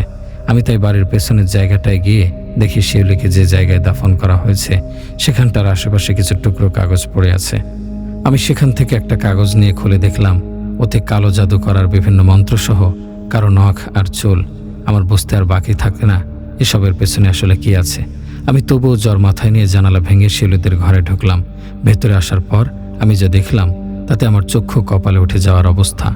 সারা ঘর জুড়ে কালো জাদু করার সব জিনিস এদিক ওদিক ছড়ানো। একটা দলিল মতো কিছু পড়ে থাকতে দেখলাম চৌকিতে। ওটা হাতে তুলে নিলাম। পৃষ্ঠা উল্টাতেই সবকিছু পরিষ্কার হলো আমার কাছে। আসলে ঘটনা হলো এরকম, শিউলির বাবা আর মা কেউ বেঁচে ছিল না, তাই শিউলির দুঃসম্পর্কের এক চাচা তাকে ভরণ পোষণ করত। কিন্তু সময়ের সাথে শিউলি বুঝতে পারে ওর সেই চাচা ওর বাবার সম্পত্তির জন্য ওকে দেখভাল করছে, কারণ ওর বাবার অনেক সম্পত্তি ছিল যা তিনি মৃত্যুকালে নিজের মেয়ে শিউলির জন্য রেখে যায়। কিন্তু সেই সম্পত্তি পাওয়ার জন্য ওর চাচা শিউলির সাথে জোর জবরদস্তি করে শিউলির থেকে সব লিখিয়ে নেয়। ওর চাচা আসলে শিউলির 18 বছর হওয়ার অপেক্ষা করছিল, আর যখন ওর বয়স 18 হলো তখনই লোকটা এই কাজই করলো। আর শিউলি যাতে কাউকে এই বিষয়ে কিছু না বলতে পারে, তাই ওকে জানোয়ার লোকটা ওরই ঘরেকে আটকে রাখতো। কিন্তু যখন বুঝতে পারলো শিউলি সবাইকে বলে দেবে, তখন শিউলির চাচা কালো জাদু করে শিউলিকে মেরে ফেলার চেষ্টা করে, আর এতে সফলও হয়। কিন্তু আমার ধারণা কোনো চুক্তি লঙ্ঘনের ফলে শিউলির সেই চাচাও কালো জাদুর শিকার হয়, আর যে কারণ এই দলিলটাও সে নিয়ে যেতে পারেনি। শিউলি এই কথাটাই আমাকে বলার জন্য সেদিন কোনোভাবে নিজেকে ছাড়িয়ে আমাদের বাড়িতে আমাকে খুঁজতে এসেছিল, কিন্তু আমাকে না পেয়ে তখন আমার সাথে দেখা করার জন্য পাড়ার মোড়ের কাছে দাঁড়ায়। কারণ আমি স্কুল থেকে ওই পথ দিয়ে বাড়িতে ফিরি। কিন্তু সেদিন আমার অনেক দেরিতে ফেরার জন্য ও আমার সাথে দেখা করতে পারে না, আর যা ঘটার সব এরই মধ্যে ঘটে যায়, আর আমি কিছুই জানতে পারিনি। আমি শিউলিদের ঘর থেকে বেরিয়ে এসে ওদের ঘরের দাওয়াতে বসে পড়লাম। আমার চোখ দিয়ে জল পড়ছে, শিউলির জন্য বুকটা ফেটে যাচ্ছে। অমন ফুলের মতো মিষ্টি মেয়েটার সাথে কি করে ওর চাচা এই কাজটা করতে পারলো? সম্পত্তির জন্য লোকটা ওকে মেরে ফেললো। কি মনে করে আমি ঘর থেকে শিউলির স্কুল ব্যাগটা বের করে নিয়ে এসেছিলাম। আমি সেই ব্যাগটা খুলে ওর ব্যবহারের জিনিসপত্র আর ওর বই হাতে নিয়ে দেখতে লাগলাম। হঠাৎ একটা কাগজ ওর বই থেকে মাটিতে পড়ে গেল। আমি হাতে নিয়ে পড়তে লাগলাম সেটা। গোটা অক্ষরে লেখা, ওর সাথে ঘটা ইদানিংয়ের সমস্ত ঘটনার বিবরণ লেখা। কাউকে বলতে না পারা কথাগুলো কাগজে লিখেছে শিউলি। আহা, মানুষ কত নিকৃষ্ট হতে পারে, এটা ভাবতেও ঘেন্না লাগছে। আজ 1 সপ্তাহ কেটে গেছে। পুলিশ এসেছিল 4র্থ দিন। আমি খবর দিয়েছিলাম। সবকিছু বলার পর তারা শিউলির লাশ তুলে পোস্টমর্টমের জন্য নিয়ে যায়, আর খুঁজে খুঁজে ওর সেই চাচাকেও গ্রেফতার করে।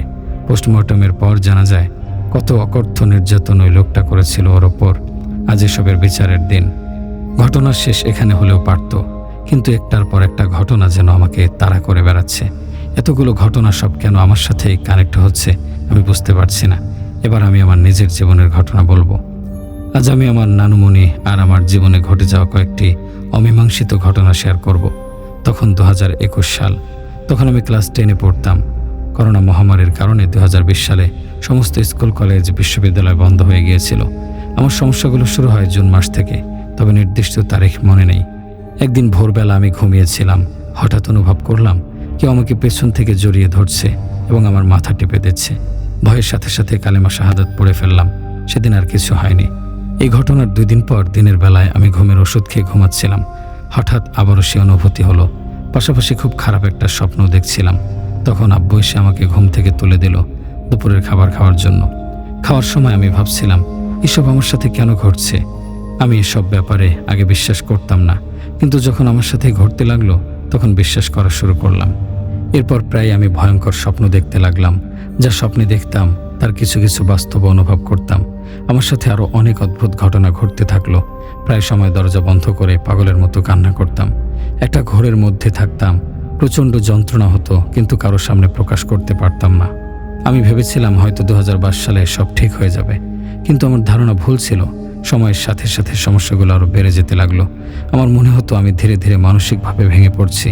কোনো কিছু ভালো লাগতো না, পড়তে ইচ্ছে হতো না, খেতে ইচ্ছে হতো না, কোথাও যেতে মন চাইতো না, কারোর সাথে কথা বলতেও ভালো লাগতো না। একা থাকতাম, দরজা বন্ধ করে বসে থাকতাম অথবা কাঁদতাম। কেউ ডাকলেও সাড়া দিতাম না। এরপর থেকে আমার সহ্য শক্তি একদম কমে গিয়েছিল। অযথা কথা বা আজে বাজে কিছু শুনলেই মেজাজ খারাপ হয়ে যেত। আমার নানু বাড়িতে বেড়াতে গেলেও মন ঠিক থাকতো না। বাসায় ফেরার জন্য ব্যাকুল হয়ে থাকতাম। 2022 সালের শেষের দিকে আমার নানুমণি ওনার ভাগের সম্পত্তি পেলেন। এরপর তিনিও পরিবারের সবাই নতুন একটা বাসায় উঠলেন।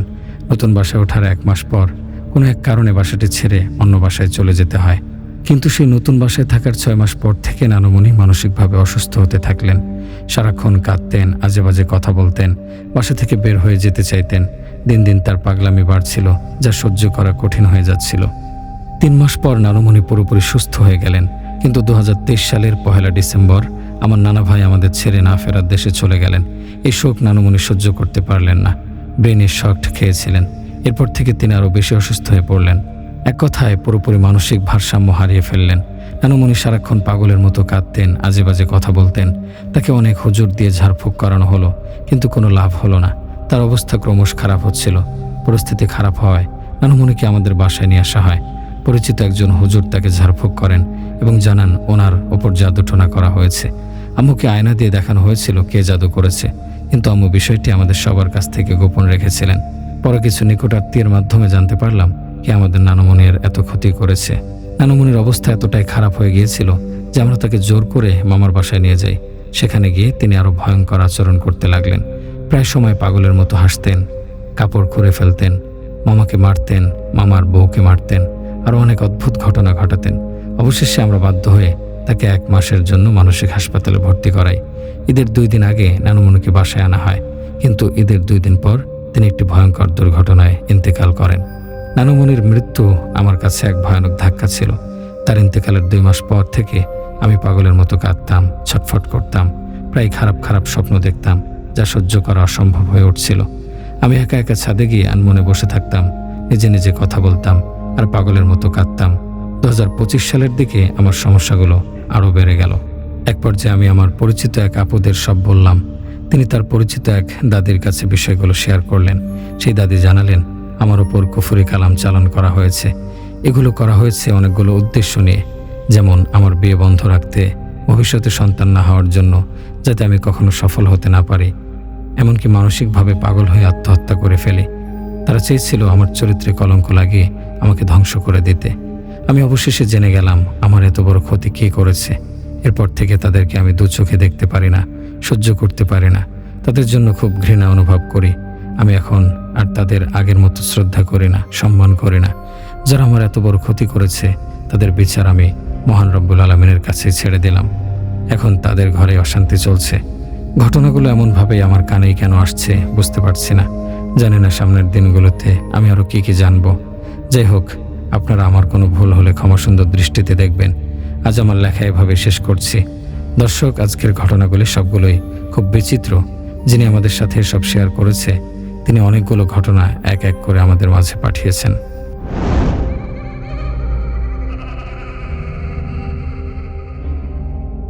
ঘটনাটি আমি আমার এক চাচির কাছ থেকে শুনেছিলাম। অনেকটা মজা করে এই চাচির কাছে শুনতে চেয়েছিলাম একটা ভূতের গল্প। বুঝতে পারিনি এটা শোনার পর থেকে আমার এরকম অবস্থা হবে। 2005 সালের কথা। আমার চাচি একটি গার্লস স্কুল আর কলেজে পড়তো, যেটি একটা সময় রাজমহল ছিল। স্কুল আর কলেজটির একটাই বড় বাউন্ডারি ছিল, কিন্তু পরবর্তীতে সরকারি সিদ্ধান্তে ওটাকে স্কুল কলেজ করার কারণে একটি বাউন্ডারি দিয়ে দুটো ভাগ করে দেওয়া হয়। চাচি যখন ক্লাস 9-এ পড়ে তখন সে হঠাৎ একদিন স্কুলের পেছনের দিকটায় যায় তার বান্ধবীর সাথে চটপটি খাবে তাই। ওইখানে স্কুলের দারোয়ান চাচা তার ফ্যামিলি নিয়ে একটি ঘরে থাকতো। সেই চটপটি বিক্রি করত। তো চটপটি খেতে খেতে পিছনে একটা রাস্তা আছে, ওখানে কেউ কখনো যায় না। স্কুল কর্তৃপক্ষের বিশেষ নিষেধ আছে, ওখানে যাওয়া যাবে না।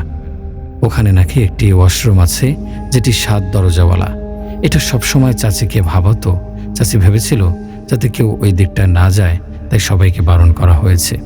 চাচির বান্ধবী ছিল চাচির মতনই। চাচিও তার বান্ধবী ঠিক করলো আজ যেভাবেই হোক ওই ওয়াশরুমে তারা যাবে, গিয়ে দেখবে এটার ভিতরে 7টা দরজা কিভাবে থাকে। যেই বলা সেই কাজ। এটা ছিল অনেক পুরনো বিল্ডিং। বিল্ডিংয়ের রং ছিল হালকা কমলা। পুরো স্কুলটা ভেঙে নতুন করে রং করা, কিন্তু শুধু এটাই অর্ধেক রং নতুন, বাকি অর্ধেক পুরনো। মূল ভবনের পিছন দিকটায় হওয়ায় এটা সামনে দিয়ে চোখে পড়ে না, আর এর সামনে আশেপাশে জঙ্গলের মতন। সকাল 10:30 সময় মনে হয় এই দিকটায় সন্ধ্যা এমন অন্ধকার। চাচির হাতে চটপটির থালা। তার বান্ধবী দেখছে আশেপাশ দিয়ে কেউ দেখছে কিনা। সবাই যে যার কাজে ব্যস্ত তখন। এমনিতেও এই দিকটায় কেউ আসে না। চাচি দেখল প্রথমে একটি কাঠের দরজা। দরজায় হাত দিতেই দরজা খুলে গেল। ভিতরে খুব ময়লা, এত ময়লা যে কাশি শুরু হয়ে গেল। কিন্তু বেশি কাশি দিলে তো আশেপাশের মানুষ জেনে যাবে। তারা এখানে ফাঁকা রুমে আওয়াজ বেশি হয় এমনিতেও। যাই হোক, তো চাচি দেখল আসলেও একটা দরজা খুলে, তারপর ভিতরে পাশাপাশি আবার 7টা দরজা। হঠাৎ শুনল কেমন যেন একটা আওয়াজ আসছে। চাচির বান্ধবী বলল একটা বিড়াল ঢুকেছে তাদের সাথে, সেটাই হয়তো। এরপর চাচি বলল যখন এসেছি একটু দেখেই যাই, কি বলিস? চাচির বান্ধবীরও কোনো আপত্তি ছিল না। চাচি বলল চল প্রথম দরজাটাই খুলে দেখি। প্রথম দরজা খুলে দেখল কিছুই নেই, ময়লার স্তূপ ছাড়া, শুধু কয়েকটা তেলাপোকা হাঁটছে। দ্বিতীয় দরজা খুলে যা দেখেছে হয়তো ওটাই চাচির জীবনের সবথেকে বড় ধাক্কা ছিল। দেখল একটা মহিলা, অনেক বয়স্ক, মাথায় সাদা চুল, মুখ নিচে দিয়ে 2 হাঁটুর মাঝখানে দিয়ে সম্পূর্ণ উলঙ্গ হয়ে বসে আছে। যে চাচি দরজা খুলল অমনি তাদের দিকে তাকিয়ে বলছে, এসেছিস? এই তোদের আসার সময় হলো। আমি তো সেই 6 বছর ধরে অপেক্ষা করছি, কেউ দরজা খোলে না। এবার আয় একটু আমার কাছে। এটা বলেই সে হো হো করে হেসে দিল। চাচির বান্ধবী সেন্সলেস হয়ে গিয়েছে। চাচি না পারছে চলে যেতে, না পারছে তার বান্ধবীকে একা রেখে যেতে। ওই বুড়ি ওখান থেকে উঠে তার কাছে হেঁটে আসছে, অনেক কাছাকাছি।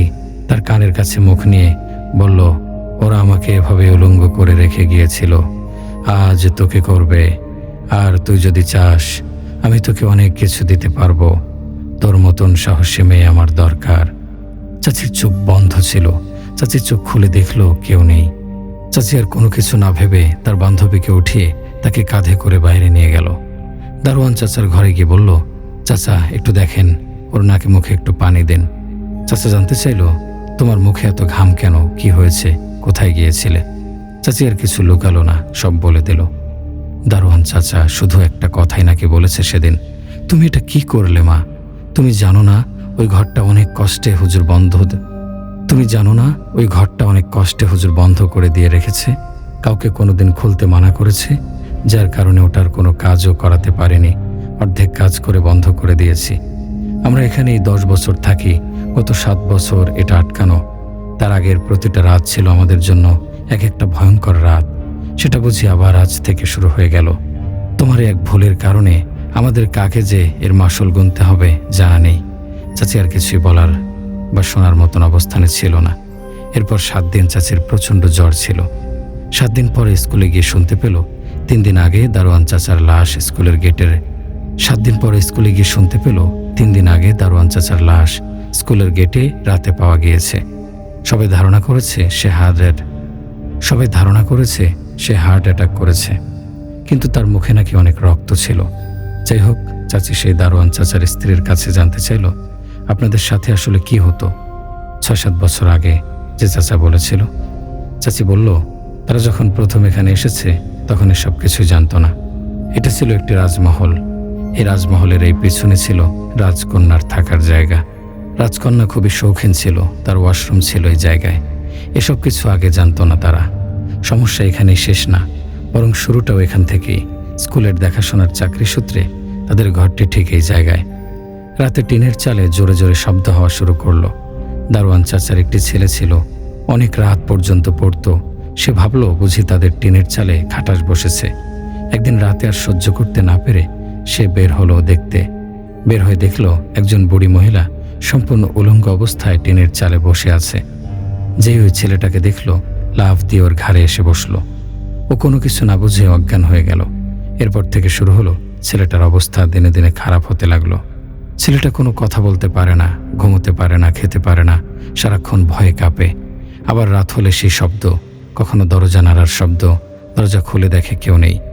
এভাবে প্রায় মাসখানেক কেটে গেল। চাচার ছেলে অস্বাভাবিক হয়ে গেল, আগের মতন স্বাভাবিক আর হলো না। একদিন এক হুজুর আসলো সেখানে।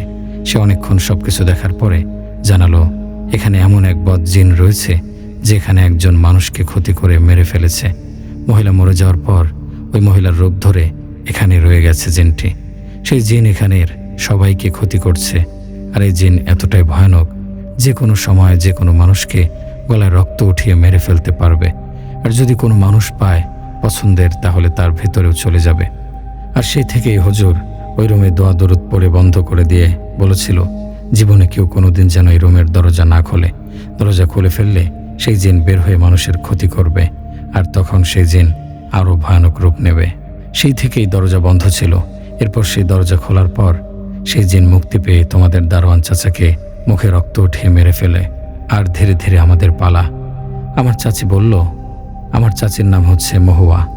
মহুয়া চাচি বলল, তেমন আর হবে না চাচি, আমি এক হুজুরকে সাথে নিয়ে আবার এই ঘর বন্ধ করে দেব। এবার শুরু হলো আসল খেলা। মহুয়া চাচির বাড়িটা ছিল একটু ভেতরে, জঙ্গলের মতন অনেক গাছপালা তাদের বাড়িতে। সেদিন রাতে হঠাৎ শুনতে পায় তাদের গেট ধরে কেউ ধাক্কা দিচ্ছে। তার বাবা এত রাতে কে এলো এটা ভেবে দুজনেই গেল দেখতে। গিয়ে দেখলো কেউ নেই। হঠাৎ তাদের সবার কেমন একটা অস্বস্তি লাগা শুরু করলো। আর ঠিক এই সময় বাসার কারেন্ট চলে গেল। তখন নাকি প্রতিদিন 1 ঘন্টা করে কারেন্ট থাকতো না।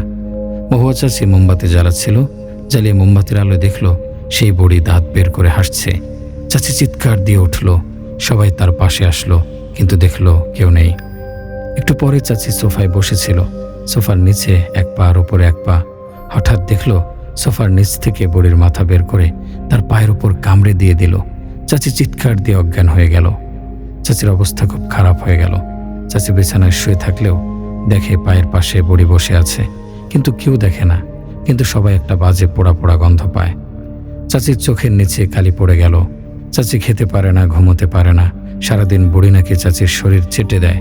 বলতেই আমার সারা শরীরের লোম খাড়া হয়ে যাচ্ছে। চাচির সারা শরীরে ঘা হয়ে গেল। অনেক ডাক্তার, অনেক হুজুর আনলো, কেউ কিছু করতে পারলো না। শেষমেশ একজন হুজুর যে ওই ঘরে ঢুকেই ওই বুড়িকে দেখতে পেল, বুড়ির দিকে তাকিয়ে বলল, তুই এখনো বেঁচে আছিস? বুড়ি তার দিকে তাকিয়ে একটা ভেঙচি দেয় আর লাফ দিয়ে চাচির ঘাড়ে গিয়ে বসে। চাচির ঘাড়ে মুখ চাটতে থাকে। হুজুর একটা কথাই শুধু বলছে, চাচির নাকি রক্ত ওই জিন খেয়ে ফেলছে। এরপর ওই জিনের কারণে চাচি খুব অল্প দিনের মাঝে মারা যাবে। হুজুর হঠাৎ কিছু পানি পড়ে দিল আর আল্লাহর কালাম লিখে একটা তাবিজ দিল, যেটা দেওয়ার সাথে সাথে ওই রুম থেকে জিনটা সরে যেতে বাধ্য হলো, আর কিছুতেই জিনটি ওই রুমে ঢুকতে পারল না। এরপর চাচির অবস্থা আগের থেকে ভালো হওয়া শুরু করলো, কিন্তু ওই রুমের বাইরে যাওয়া তার জন্য নিষেধ হলো প্রায় মাসখানেক এর জন্য। ওই রুমেই বন্দি থাকতে হলো, কিন্তু রুমের দরজা জানালা নাকি ঝড় হলে যেমন জোরে জোরে বাড়ি খেত সেভাবে শব্দ হতো। এরপর থেকে শুরু হলো চাচির বাড়ির বাকি সদস্যদের সাথে নানা রকমের ঘটনা। একদিন চাচির মা রান্নাঘরে রান্না করছিল, হঠাৎ শুনল তার রান্নাঘরের শিঙের শব্দ। সেখানে গিয়ে দেখল শিং দিয়ে ধোঁয়া বের হচ্ছে। একটু ভয় পেয়ে দূরে সরে গিয়ে হঠাৎ একজন মানুষের সাথে ধাক্কা খেলো। পেছনে ফিরে দেখল উলঙ্গ বুড়ি। এরপর এক রাতে তার বাবা, ভাই সবাই বুড়ি কোনো না কোনোভাবে দেখা দিল। হুজুর বলেছিল এই 1 মাস যেন চাচি কিছুতেই গরুর মাংস না খায়। ঠিক যেদিন 1 মাস পূরণ হবে সেদিন হঠাৎ চাচি রুম থেকে বের হয়ে রান্নাঘরে গিয়ে পাতিল নিয়ে কোনো কারণ ছাড়াই গরুর মাংস ছিল সেটা গিয়ে খেয়ে নিল। খেয়ে অজ্ঞান হয়ে গেল। কেউ জানে না চাচি সেদিন এমন কেন করেছিল, কিন্তু সেই কাজের কারণে আবারও সেই বুড়ি চাচির ঘাড়ে উঠে বসলো। চাচির অবস্থা আবার বেশ খারাপ হয়ে গেল। চাচিকে নাকি ঘুমের ওষুধ দিয়ে ঘুম পাড়িয়ে রাখা হতো। চাচির পাশে বসে সেই বুড়ি নাকি সারাদিন বিড়বিড় করত। চাচি সেই ঘুম অবস্থায় সব কথা শুনতে পেত। বুড়ি নাকি 42 সালে সেই মহলে প্রথম ঢুকেছিল রাজকন্যার সাজগোজের দায়িত্ব নিয়ে, আর সে জিন ছোট থেকে তার ছিল। সেই মহলের যে জমিদার ছিল সে ছিল বড়ই অত্যাচারী। সে তার নিজের কন্যার জন্য যেসব দাসী নিয়ে আসতো তাদের কেউ ছেড়ে দিত না, তাদের উপর অনেক অত্যাচার করত। একদিন সব দাসীরা মিলে সিদ্ধান্ত নিল এ অত্যাচারী জমিদারকে শেষ করে দেবে। সে কথা সেই জমিদার টের পেয়ে যায়, আর সে এতটাই খারাপ মানুষ ছিল যে তার নিজের কন্যাসহ তার মহল জ্বালিয়ে দেয়। সব মানুষগুলো মারা গেলেও এই জিন থেকে যায় সেখানে, আর এই জিন এখন চাচির সাথেই থাকতে চায়। চাচিকে নাকি সে বিয়ে করবে, এরপর চাচি আর তার বিয়ে হবে। এসব চাচির নিজের মুখে না শুনলে আমি জীবনে কোনোদিন বিশ্বাস করতাম না। চাচি এসব বলছিল আর কান্না করছিল। আমি বুঝতে পারিনি চাচির জীবনে এটা এমনভাবে দাগ ফেলে দিয়েছে যে চাচির প্রতিটা ঘটনা সব মনে আছে, তাও খুব নিখুঁতভাবে। এরপর চাচির বাবার একটা বড় ধরনের অ্যাক্সিডেন্ট হয়। সেই অ্যাক্সিডেন্টের পর থেকে চাচির বাবা আর হাঁটতে পারেন না, সম্পূর্ণ বিছানায়। ওদিকে চাচির এই সমস্যা থেকে বের হওয়ার জন্য হুজুর সহ তাদের একটা নদীর পাড়ে যেতে হবে। নদীর মাঝখানে গিয়ে তাদের এই জিনকে মেরে ফেলতে হবে। এরপর চাচির ভাইকে নিয়েই সেখানে যেতে হবে। এটা ছাড়া আর কোনো উপায় ছিল না, কারণ চাচির বাবা একদম বিছানায়। কিন্তু এই যাওয়াতে ছিল প্রচণ্ড বাধা। তখন তাদের বাড়ি থেকে নদীতে যেতে প্রায় 2 ঘন্টা বাসে করে যেতে হয়, যেটা ছিল খুবই কষ্টকর। এর মধ্যে চাচির ভাইয়ের সাথে আরেকটা ঘটনা ঘটে যায়, যেটা ছিল আরেকটা রহস্য। যখন চাচি গল্পটা শোনাচ্ছিল ঠিক তার পাশেই তার খালাতো ভাই বসা, যিনি তাদের সাথে পরের দিন নদীতে যাবেন। তিনি বললেন সে ওই ঘটনাটি হতে চায় তার নিজের মুখের মতনই তুলে ধরছি। চাচির ভাই বলতে শুরু করলেন, পড়াশোনার চাপ হঠাৎ খুব বেড়ে যাওয়ায় নিজেদের সময় দিতে পারছিলাম না। হঠাৎ 2 বন্ধু মিলে সিদ্ধান্ত নিলাম আজ বিকেলে একটু ঘুরতে যাব। যে বলা সেই কাজ। দুপুর বেরিয়ে গেলাম। জায়গাটার নাম আপনাদের সুবিধার্থে বলে দিচ্ছি, গাজীপুর ইকো পার্ক। অনেকেই হয়তো ওখানে গিয়েছেন এবং ওখানের কথা শুনেছেন, কিন্তু আসলে জায়গাটার জন্য না জায়গাটার সাথে এই ঘটনার সাথে কোনো মিল নেই। হয়তো কাকতালীয়ভাবে ওখানে বসেই আমার সাথে এই ঘটনাটি ঘটল। যাই হোক, মূল প্রসঙ্গে ফিরে আসি। আমি আর আমার বন্ধু মহিবুল ওখানে পৌঁছাতে 3:30 বেজে গেল। তো আমরা অনেক ধরনের জিনিসই ওখানে গিয়ে দেখলাম। ওখানে একটা জায়গা আছে যেটা একটু ঘাসের মতন, একটু জঙ্গল টাইপের পিছনটা। হঠাৎ দেখলাম ঘাসের মধ্যে কিছু একটা নড়াচড়া করছে। ভাবলাম হয়তো ইঁদুর বা ছোট কাঠবিড়ালি, যেহেতু এটা ইকো পার্ক।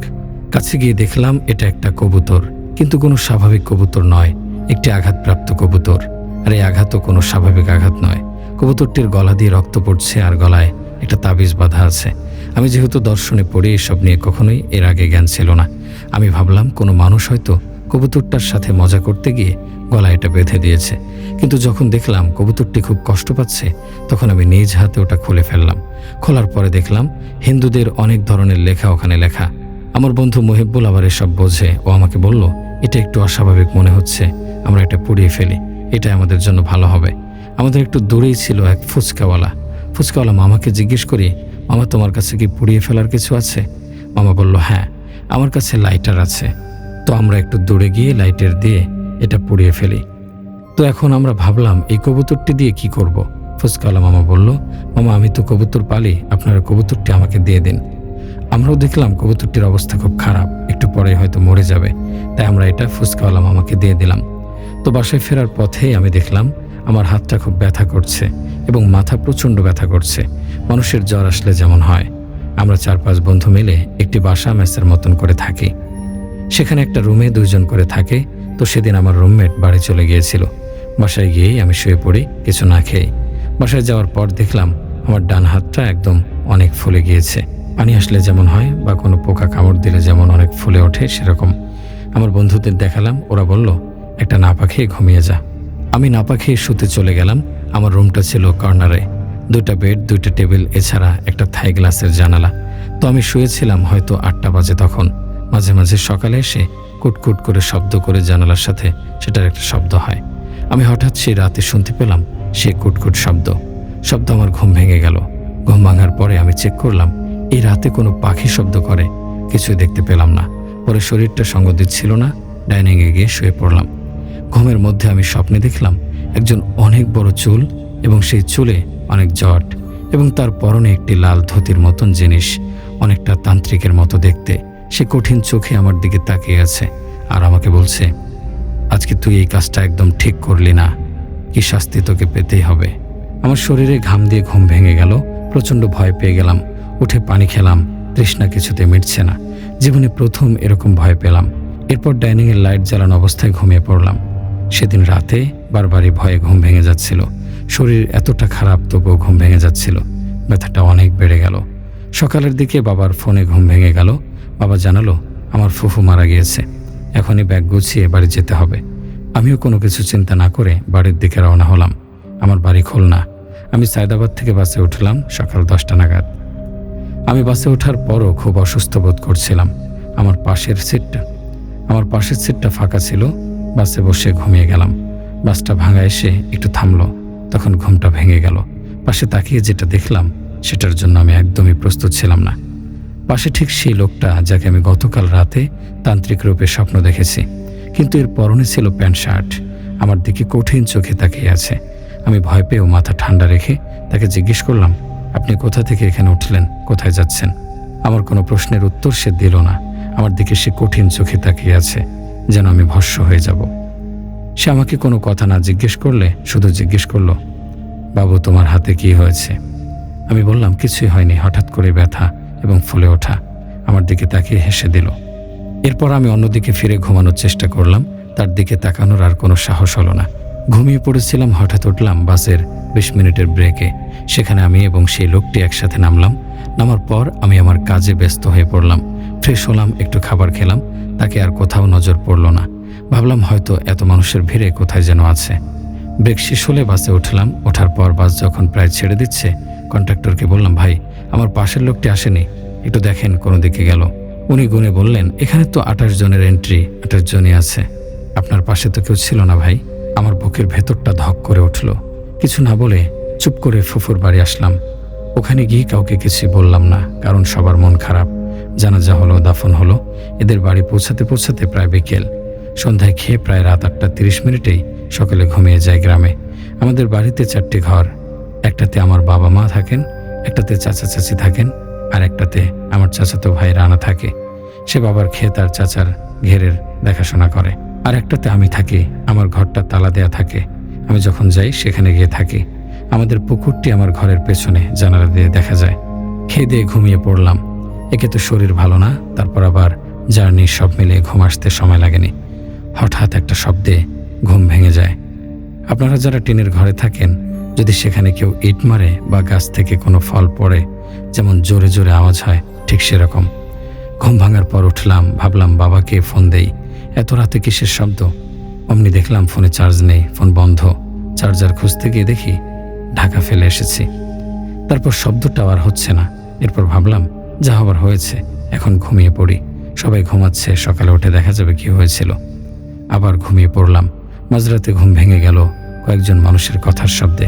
বুঝতে পারলাম আওয়াজটা পুকুর পাড় থেকে আসছে। জানালা হালকা খুলে দেখলাম 5 জন জেলে জাল নিয়ে দাঁড়িয়ে আছে, এখনই জাল ফেলবে। আমাদের ঘেরের মাছ ফজরের পরপর বাজারে নিয়ে বিক্রি করা হয়, তাই ভাবলাম মনে হয় আরেকটু পরে আজান হবে। এরা মাছ ধরতে এসেছে। আমি ডাকলাম, ভাই একজন একটু এদিকে আসুন। একজন আসলো, বাকি সবাই আমার দিকে তাকিয়ে আছে। আমার একটু অস্বস্তি লাগছে, তবুও ভাবলাম এরা তো জেলে, একটু কথা বলে নেই। ভাই আমার চাচা কোথায়? এখানে আপনাদের একা মাছ ধরতে কে বলল? ওনারা বলল, চাচা এখানেই ছিল, এখন একটু সরিষা ক্ষেতের দিকে গিয়েছে, এখনই চলে আসবে। দরকার হলে আমি যেন একটু গিয়ে দাঁড়াই। আমি ভাবলাম অনেকদিন তো কাজ করা হয় না, বাবা চাচাকে একটু সাহায্য করি। ওনারা বলল, তাড়াতাড়ি আসুন। আমি একটা হাফ প্যান্ট পরে বের হলাম। 10 মিনিট পরে এখনও চাচা আসেনি, বাবাও না। আমি বললাম, এখনও তারা কেন আসছে না? রানা ভাই বা কোথায়? ওনারা বলল, আপনি একটু গিয়ে দেখুন শ্মশান ঘাটের ওখানে কোনো সমস্যা হলো কিনা। আমি জিজ্ঞেস করলাম, উনি কি ওখানে একা গিয়েছে? তারা বলল, সেটা ঠিক জানি না, আপনি চলুন, আমরা আপনার সাথে যাচ্ছি, দেখি কি কিছু হলো নাকি। আগেই বলে রাখি, আমাদের সরিষা খেতে যেতে একটি খালের মতন আছে। সেই খালের ওই পারেই শ্মশান ঘাট, যেখানে হিন্দুদের পোড়ানো হয়। তো আমার সাথে যেজন কথা বলছিল, সে একটি হারিকেন হাতে এগোচ্ছে। অনেক দূর যাচ্ছি, কোনো আলো নেই, শুধু একটু হারিকেনের আলো।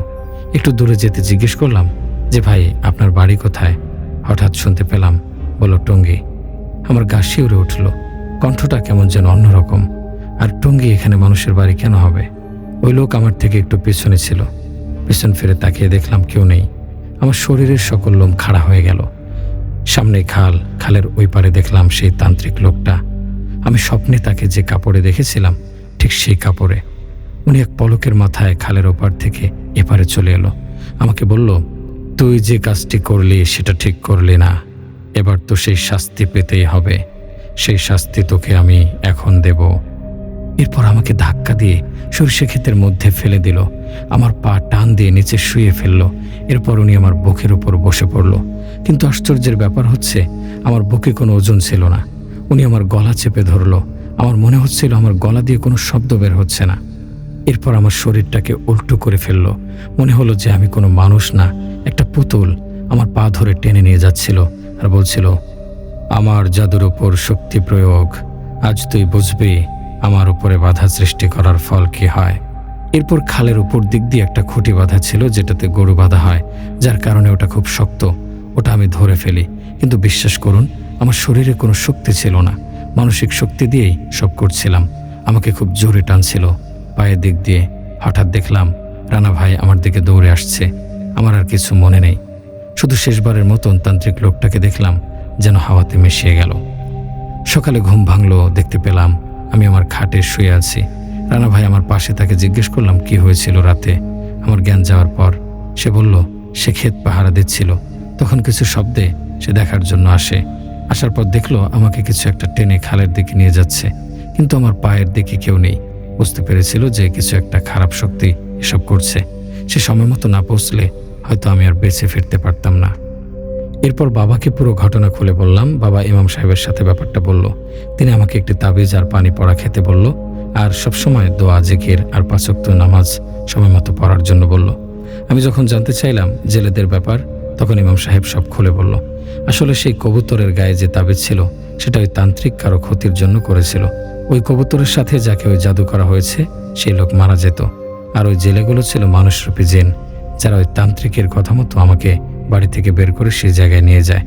আর ওটাও তান্ত্রিকের রূপ নিয়ে একটি জিন ছিল, যার কারণে আমি ছাড়া কেউ তাকে দেখেনি। আর তার শরীরে কোনো ওজন ছিল না, সে হাওয়াতে মিলিয়ে যেতে পেরেছে।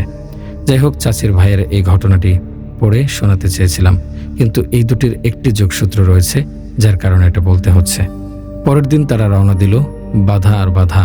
হঠাৎ তারা মাঝপথে দেখল একজন তান্ত্রিক চাচির ভাইটি নাকি হঠাৎ খুব ভয় পেয়ে গেল। কারো বুঝতে অসুবিধা হলো না এটা সেই তান্ত্রিক। এরপর তার নৌকায় উঠে নদীর ঠিক মাঝখানে গেল। হুজুরের দোয়া দরুদ পড়া যতটাই বাড়ছে, নৌকার দুলনি ঠিক ততখানি বাড়ছে। চাচি অসুস্থ হয়ে পড়ল। নৌকায় বসে হঠাৎ করে কোথা থেকে যেন সেই বুড়ি আর তান্ত্রিক দুজনেই চলে আসলো। হুজুরকে অনেক চেষ্টা করেও তারা থামাতে পারল না। অনেক দোয়া দরুদ, আল্লাহর কালাম পড়ার পর হুজুর তাদের দুইজনকে থামাতে সক্ষম হলো, কারণ হুজুর ছিল খুবই একজন পরহেজগার মানুষ। এটা যেন তেন হুজুর পারত না। এরপর হুজুর বলল, এরা দুজন মানুষ ক্ষতি করা মানুষ, এদের দুইজনকে আপাতত পানির নিচে নামাতে পেরেছি আল্লাহর অশেষ রহমতে। কিন্তু আপনাদের সবাইকে 5 ওয়াক্ত নামাজি সাথে সাথে আমল করতে হবে, তাহলে এরা কোনো কিছু আর কারো ক্ষতি করতে পারবে না ইনশাল্লাহ। এই ঘটনা বলার পর থেকে আমি কিছুতেই শান্ত হতে পারিনি। চাচি এখন সম্পূর্ণ সুস্থ, কোনো ধরনের সমস্যা নেই। কিন্তু এই ঘটনাটি আমার জন্য একদম নতুন। আমি কখনোই বিশ্বাস করতাম না এসব। নতুন দুটি ঘটনা আমার জীবনটা একদম ওলটপালট করে দিল, আমাকে নতুন করে ভাবালো সবকিছু। আজ এই জন্যই আপনাদের সাথে এটা শেয়ার করলাম।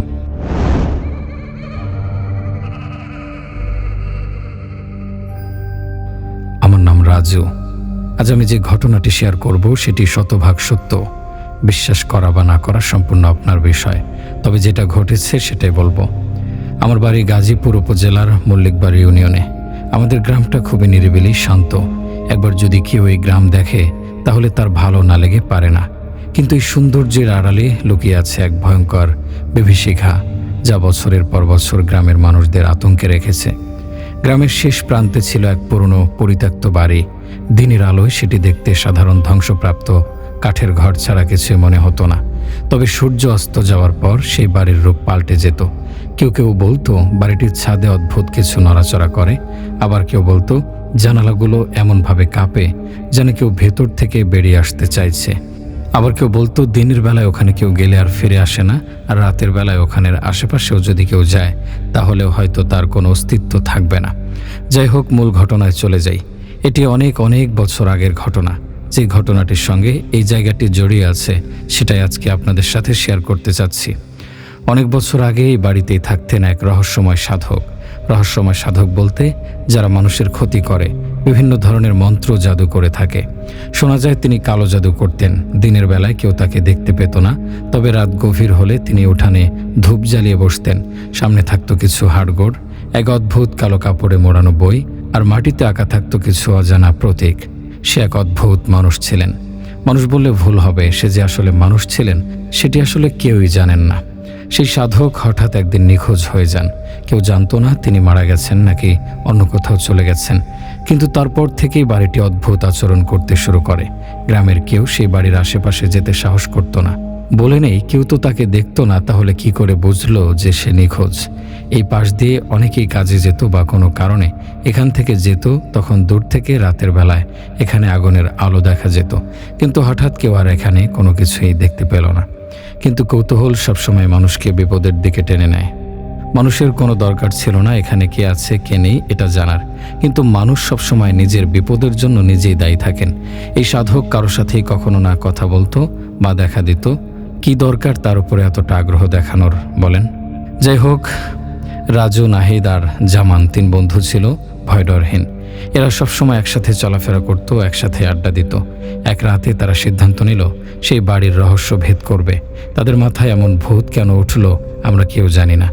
যেখানে দিনের বেলায় ওখানে কেউ যাওয়ার সাহস পায় না, সেখানে রহস্য ভেদ করার জন্য তারা যাবেন। বিষয়টা খুবই হাস্যকর ছিল, কিন্তু হাস্যকর হলেও তারা এই কাজটিই করলো। সবাই শুধু গল্প বানায়, কিন্তু সত্যিটা কেউ জানে না, বলল রফিক। সত্যি গল্প আজকাল আর কারো কাছ থেকে জানা যায় না, সবাই নিজের মতন মন গড়া গল্প বলে।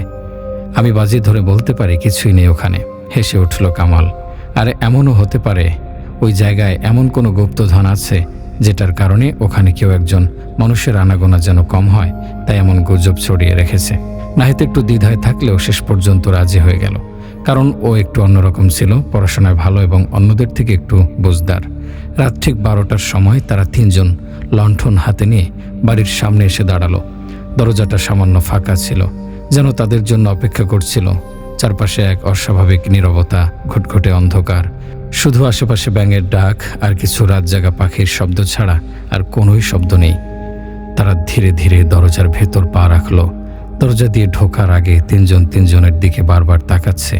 কিন্তু যখন কারো মাথায় কোনো কিছুর ভূত চলে, তখন আসলে কোনো দিকে মানুষের মাথা ধীভাবে কাজ করে না। ভিতরে ঢুকে এরা দেখলো ঘর জুড়ে ধুলো আর জং ধরা আসবাবপত্র। দেয়ালের গায়ে কিছু অদ্ভুত চিহ্ন খোদাই করা, যা কোনো সাধারণ লেপি নয়।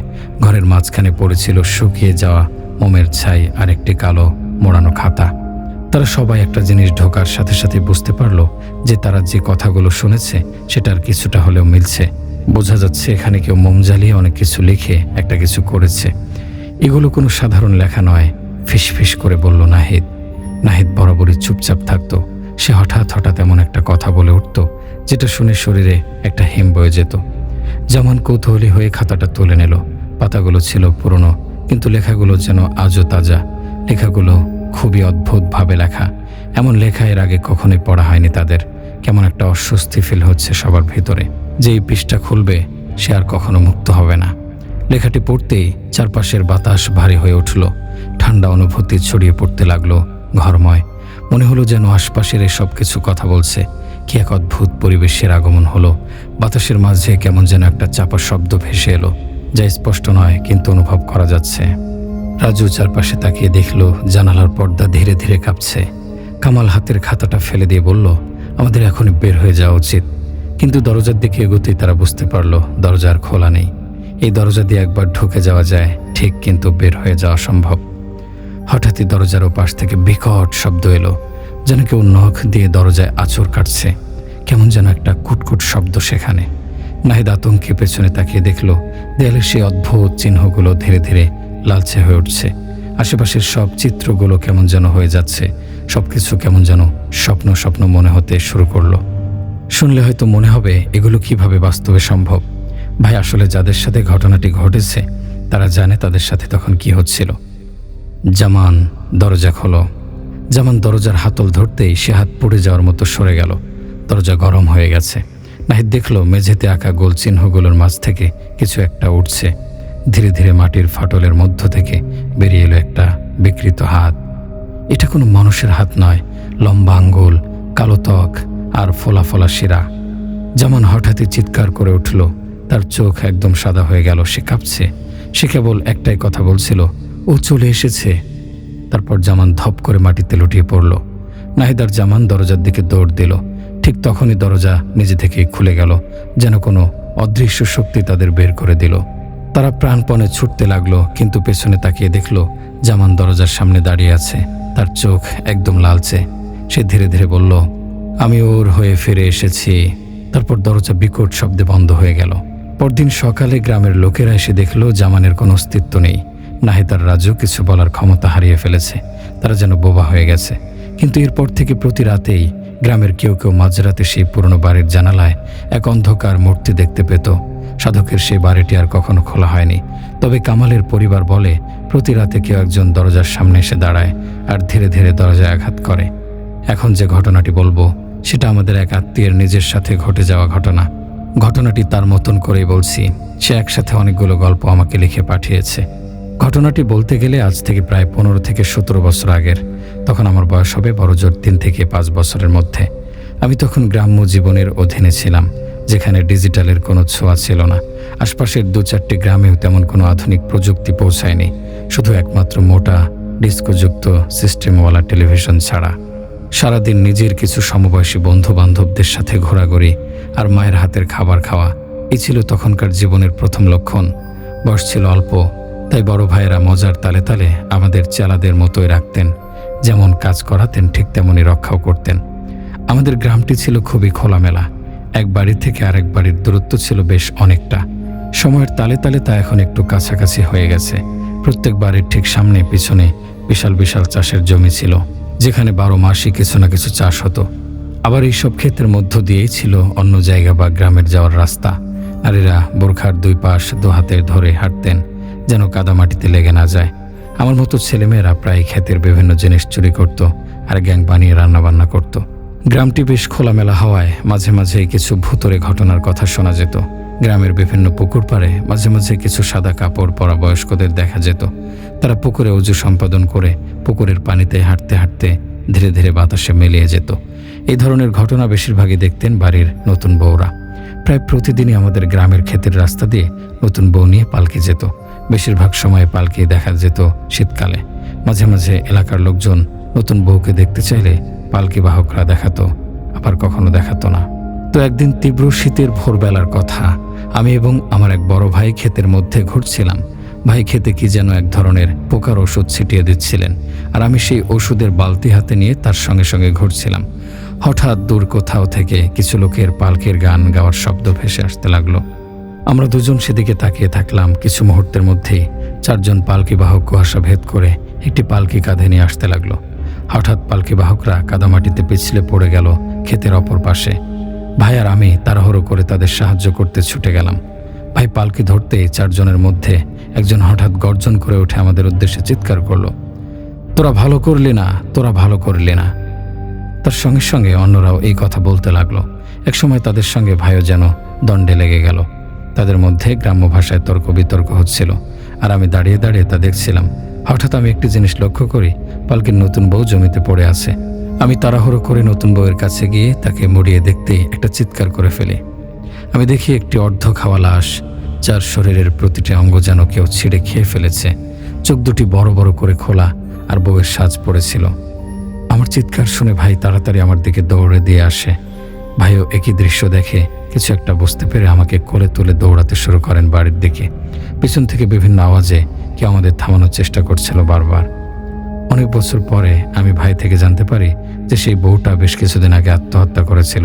বউকে তার সাজানো রূপেই কবর দেওয়া হয়েছিল, আর সেই পালকি বাহকরা ছিল নরখাদক। ছায়া দেখলে ভয় পান? না পেয়ে থাকলে এবার থেকে ছায়া দেখলে দুদণ্ড দাঁড়িয়ে যাবেন। 2023 কলকাতার জানুয়ারির রাত। কুয়াশার চাদরে মোড়া শহর, ট্রামের ঝমঝম শব্দ, দূরে কোনো রিক্সাওয়ালার তন্দ্রাচ্ছন্ন হাঁক ডাক, আর হাওয়ার মধ্যে একটা ঠান্ডা ধাতব গন্ধ। শহরটা সারাদিন কোলাহলে মুখর থাকে, কিন্তু রাত যত গভীর হয় ততই যেন সেটা নিজের প্রকৃত রূপে ফিরে আসে। একটা অদ্ভুত শূন্যতা, যেখানে কোনো কিছুই ঠিকমতো দৃশ্যমান নয়, তবু অনুভব করা যায়। অরিত্র ছাদে দাঁড়িয়ে আছে। আজ অফিস থেকে ফিরে রাতের খাওয়া দাওয়া করার পর কি যেন একটা টানলো তাকে ছাদে। এমন কিছু নয় যা সে ব্যাখ্যা করতে পারে। একটা অভ্যাসের মতো, কিংবা বলা ভালো একটা অভ্যাসহীন টান। যেমন হঠাৎ রাত 3টের সময় ঘুম ভেঙে যায়, কিন্তু কেন তার কোনো ব্যাখ্যা থাকে না। পাশের বাড়িতে ধ্রুব থাকে, এই পাড়ার পুরনো বাসিন্দা। পায়রার শখ আছে, তাই ছাদে একটা সিসিটিভি লাগানো, যাতে কেউ পায়রা চুরি না করে। অরিত্র এত বেজায় আপত্তি, এই নজরদারি ক্যামেরার জন্য সে তার গার্লফ্রেন্ডকে নিয়ে কখনোই ছাদে আসতে পারে না। সিসিটিভির লাল আলোটার দিকে ভৎসনা ভরে তাকিয়ে পকেট থেকে সিগারেটের প্যাকেট বের করলো। পরক্ষণেই ফস করে জ্বলে উঠল দেশলাই। প্রথম টানটা দিয়ে আরামে চোখ বুঝল অরিত্র। আচমকা তর্জনীতে আলতো ছ্যাঁকা লাগতে সম্মিত ফিরে দেখল ফিল্টার পড়তে শুরু করেছে। সিগারেটের শেষ টানটা দিয়ে ফেলে দিল ছাদ থেকে। জ্বলন্ত সিগারেটের ফিল্টারটা কার্নিশে মাথা ঠুকে শেষবারের মতন ফুলকিগুলো ছড়াতে ছড়াতে নিচে পড়ে গেল। বাতাস একটু থমথমে লাগছে। শুধু আজ নয়, কিছুদিন ধরেই একটা অজানা অনুভূতি তাকে অস্বস্তিতে রেখেছে। কেমন যেন একটা অদৃশ্য নজরদারি। ছাদের পাঁচিলে দুহাত রেখে একটু ঝুঁকে বাড়ির নিচের ফাঁকা গলিটা দেখল। নিকষ কালো অন্ধকারে গিলে নিচ্ছে পুরো এলাকা।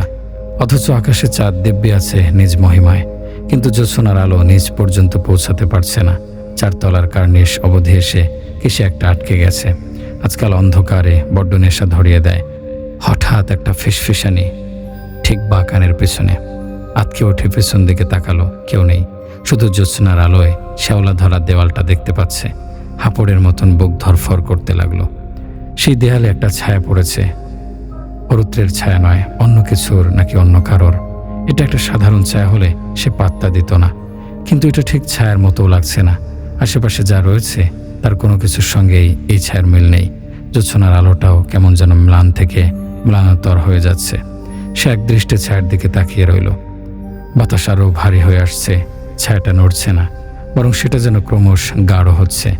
সম্যর মনে হলো তার শরীরের ভেতর থেকে একটা কাঁপুনি সারা দেহকে এক নির্দিষ্ট লয়ে কাঁপাচ্ছে। জ্যোৎস্না আর নেই, কিন্তু ছায়াটা আরও স্পষ্ট, আরও ভারী হয়ে উঠছে। মুহূর্তের জন্য সব স্তব্ধ হয়ে গেল। শুধু অরিত্রের র্যাপিড হার্টবিট শোনা যাচ্ছে। ধুক ধুক ধুক, একটা হালকা ঘর ঘর শব্দ। সে অনুভব করলো ছায়াটা আস্তে আস্তে নড়ছে। এটা যেন দেয়ালের অংশ নয়, বরং একটা তরল পদার্থের মতো, যেটা দেয়াল থেকে আলাদা হয়ে তার দিকে সন্তর্পণে এগিয়ে আসছে। সম্যর শরীর শিথিল হয়ে আসছে। গলা দিয়ে কোনো আওয়াজ তো দূরের কথা, শ্বাস প্রশ্বাসও ছন্দ হারাচ্ছে। ছায়াটা আরও এগিয়ে এসেছে। আর মাত্র ফুট 4। কোনো রকমের সর্বশক্তি একত্র করে সৌম্য বলে উঠল, কে ওখানে? জিজ্ঞেস করলেও উত্তর পাওয়ার কোনো আশা ছিল না, কিন্তু উত্তর এলো, একটা ফিসফিসানি খুব কাছ থেকে, আমি অরিত্র।